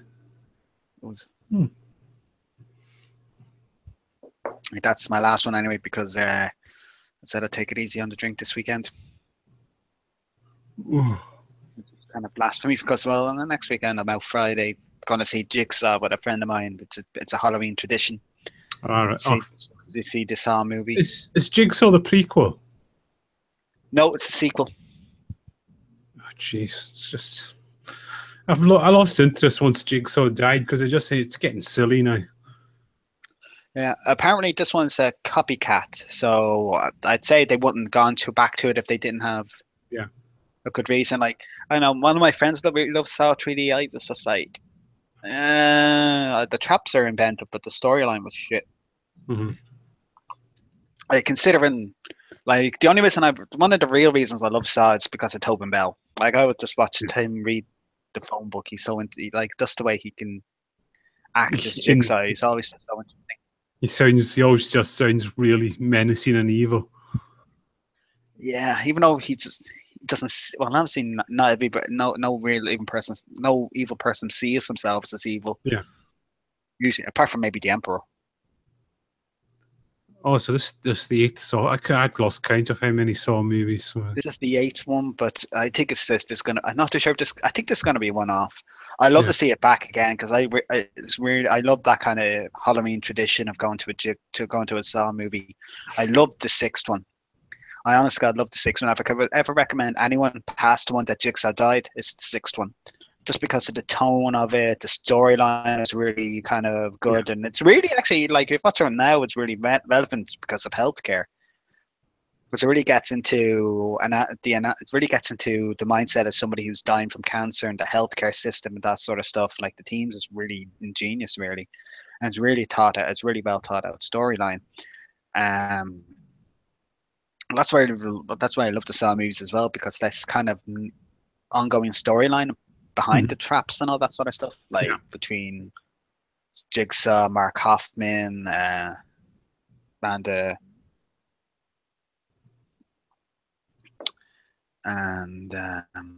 be interesting to see. The only reason I hate to see end of Saw 3D is because of the ending. Well, it was interesting enough just to see like I don't want to spoil some Saw movie, but the ending was just. This was predicted from everybody in the Saw. All the Jigsaw fans were like saying, we're theorizing it. They're all saying, this is going to happen, this is going to happen. And then when it happens, it's like, no, come on, guys. You knew this was going to happen. You knew everybody's predicting this. You could have taken this so many different ways. Like, once you saw Dr. Gordon, it was just like, yeah, no, this is what's going to happen. Yeah. But it's... I was just saying, because there's also meant to be a Friday the 13th movie this year, but I'm reading that's been postponed. Because that would actually be the 13th movie in the series then. I was wondering which one's that one. Oh, Jason. Yeah, God, I can't remember seeing the last one. Was the last one any good? That was the one made with Michael Bay involved, I think. So say no more. Yep, pretty much. I wasn't a fan of it. No explosions still. So there's no explosions. Yeah. Jason exploded for no reason. I think it was like Jaws 4 where the shark just exploded for no reason. Was it Jaws 4 that the shark just exploded for no reason? Yeah. Jesus, that. My clock is going mental. Why? What's it saying now? Well, it's saying at the moment it's a quarter to 7. And it's been stuck on a 6:45 since I guess a 6:45. Yeah. But the second hand, it's just jumping. It's staying put for a couple of seconds, and then it's jumping 10 seconds. Yeah. So it's just. But it's the minute hand isn't moving, or the hour hand either. So. I have no idea what's caused that. Probably just moisture because this place is very well insulated. So it retains the heat. Got a notification there? Oh, nothing. But since it's so well insulated, it's condensation. So, I was just going to ask, see if you're getting Battlefront 2. Is it a PC you've got? I'll probably play it on the Xbox One because at the moment I have a PC. I got the PC from work, part of my contract. No, I was just saying if it wasn't a PC, you should add me on it. We can do some co-op sometime. Well, what's the Star Wars Battlefront on Mac you're on? No, I'm on PC. I'm on a. All right, yeah. Laptop, but it's a very powerful laptop. Yeah. No, so it's just get it for laptop. I said if you did get Battlefront on PC, then just add me and we could do some co-op games sometime. Oh, yeah, no, I haven't pre-ordered it, so I'll probably just get it on PC then. Which I may as well. I have a controller for the PC that I use. I don't like using the keyboard to just my hands. I used to be like that, but you just can aim better with a keyboard and mouse. There's no. Mine's touch. I like getting a mouse for it, I suppose. I'll see how things go anyway. Yeah, I've got. It's just I've got a shit keyboard. I've got a really good mouse, but a shit keyboard for games. Yeah, I'm looking forward to that. That and there's something else coming out. No, Sonic Mania came out. Yeah, Completed Sonic Mania. I downloaded the demo for FIFA last night, and I don't like it. It's just defending is near impossible in it. Really? Yeah, I just find defending in FIFA to be so difficult. It's so frustrating. Oh yeah, it's when it comes to FIFA games, it's just about attack really. Yeah. Like, geez, I remember when I was out in what's the name of this place? Tenerife. All right. Playa Las Americas, where I was staying. They had a FIFA game that you can just go along. So pretty much some nights we were just going to the bar, getting our cocktails. It was all inclusive, so we're just go get our whatever cocktail that was available. Head straight down to the FIFA machine, just play FIFA. Yeah. Like, that was some nights. Oh god, I really want to go back to that place. It's so good. There was actually one of the nights where me and a couple of friends went out for the night. Like, we were at this kind of wholesome kind of medieval night. You ever been to those, the medieval nights? No, I've heard of them. You're split into two different teams, basically based on where your resort is. Yeah. And they get the knights, and the knights go out and they do a kind of a mock fight to the death. Oh yeah. And they give you dinner and endless wine. Mm-hmm. But since one of my friends really liked the white wine, we were all on the red wine. She got the bottle of white, and we all got the bottle of red, or the two bottles of red. And for me, I was like, "Oh, do you mind if I have the white and you just stick in the red?" And I'm like, "Yeah, I don't mind at all." Oh, mainly because I'll drink anything you put in front of me. Yeah, I do like a nice red wine, but the red wine hangover is horrific. Yeah, it is rotten. You feel just absolutely awful after a night on red wine. I mean, white wine is fine, but red wine, you really suffer the next day. Have you ever had this stuff? What's that? Yellowtail. Oh yeah, I've heard of that. Yeah, I've had that. Quite nice. That's another thing my mum left a bottle of. Yeah. And I finished it off today. There was only 2 or 3 glasses left in it. I had it with dinner. But I was going to go with that. Yeah, so afterwards, myself and a couple of mates, anyway, we were out for a friend's 30th, and herself and the fiancé were tired, so they went to bed. So me and my couple of mates were like, well, let's go down to the coast. Let's go to a nightclub and just have the crack. So we're like, all right, Grant. So we went down. Next thing, one of these lads came along. He's like, hey, you. Yep. You're looking for some nice ladies. Gonna go for a dance? And I was like, yeah, sure. That sounds like a bit of crack. Yeah, head over here. So we walked in. So we go in. We walk in, saying free entry. And immediately I realized upon walking in, we had made a huge mistake. Mainly because, and this is going to sound weird, we were the only guys in the place. Ah, I can know where you were then, huh? Yep. And as soon as we walked in, all the girls went, ooh.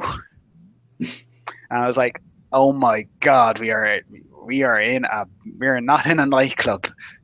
So the next thing we were like, whoa, what do we do? And my mate was like, let's have a drink. And I was That's a solution to everything. all right, let's have a drink. So next thing we go have a drink. 3 girls walk up to us. I was talking to one from South Africa came up to me and started talking. The next thing, like, do you want to buy me a drink? I was like, being the cava man, I was like, well, how much is a drink? I was like, oh, it's about €50. I was like, for your price for a drink is €50? Yeah, that's a bit sexist. My drink was only €5. Like, I didn't cop. Yeah. So I was like, that's a bit sexist. I was very drunk at the time, and I was also being a bit cheeky. And she was like, "Oh no, no, not for that." And I was like, "Oh." Oh, at that stage, I was like, "Yeah, I have to go now." I didn't realize what I've just walked into. So I just said to me, so I just turned to me, it's like, "Yeah, do you want to go just grab a couple of cans from the offal and just have them in the apartment and watch the Family Guy?" I was like, and my mate was like, "Yep, yeah, let's do that." So we walked out of there. In fairness, that could have gone very differently based on because the week, literally the Monday, the Sunday before I left, my girlfriend broke up with me. Yeah. So if I had taken that very badly, that could have gone a different night. But since I took it so well, because it was kind of like, listen, we're only going a few months, or like, I'm just coming out for the crack. So, yeah, no. So, just going to say, I think we can end the stream there. No one's watching. Yeah. Sure, may as well. We'll just stop it there.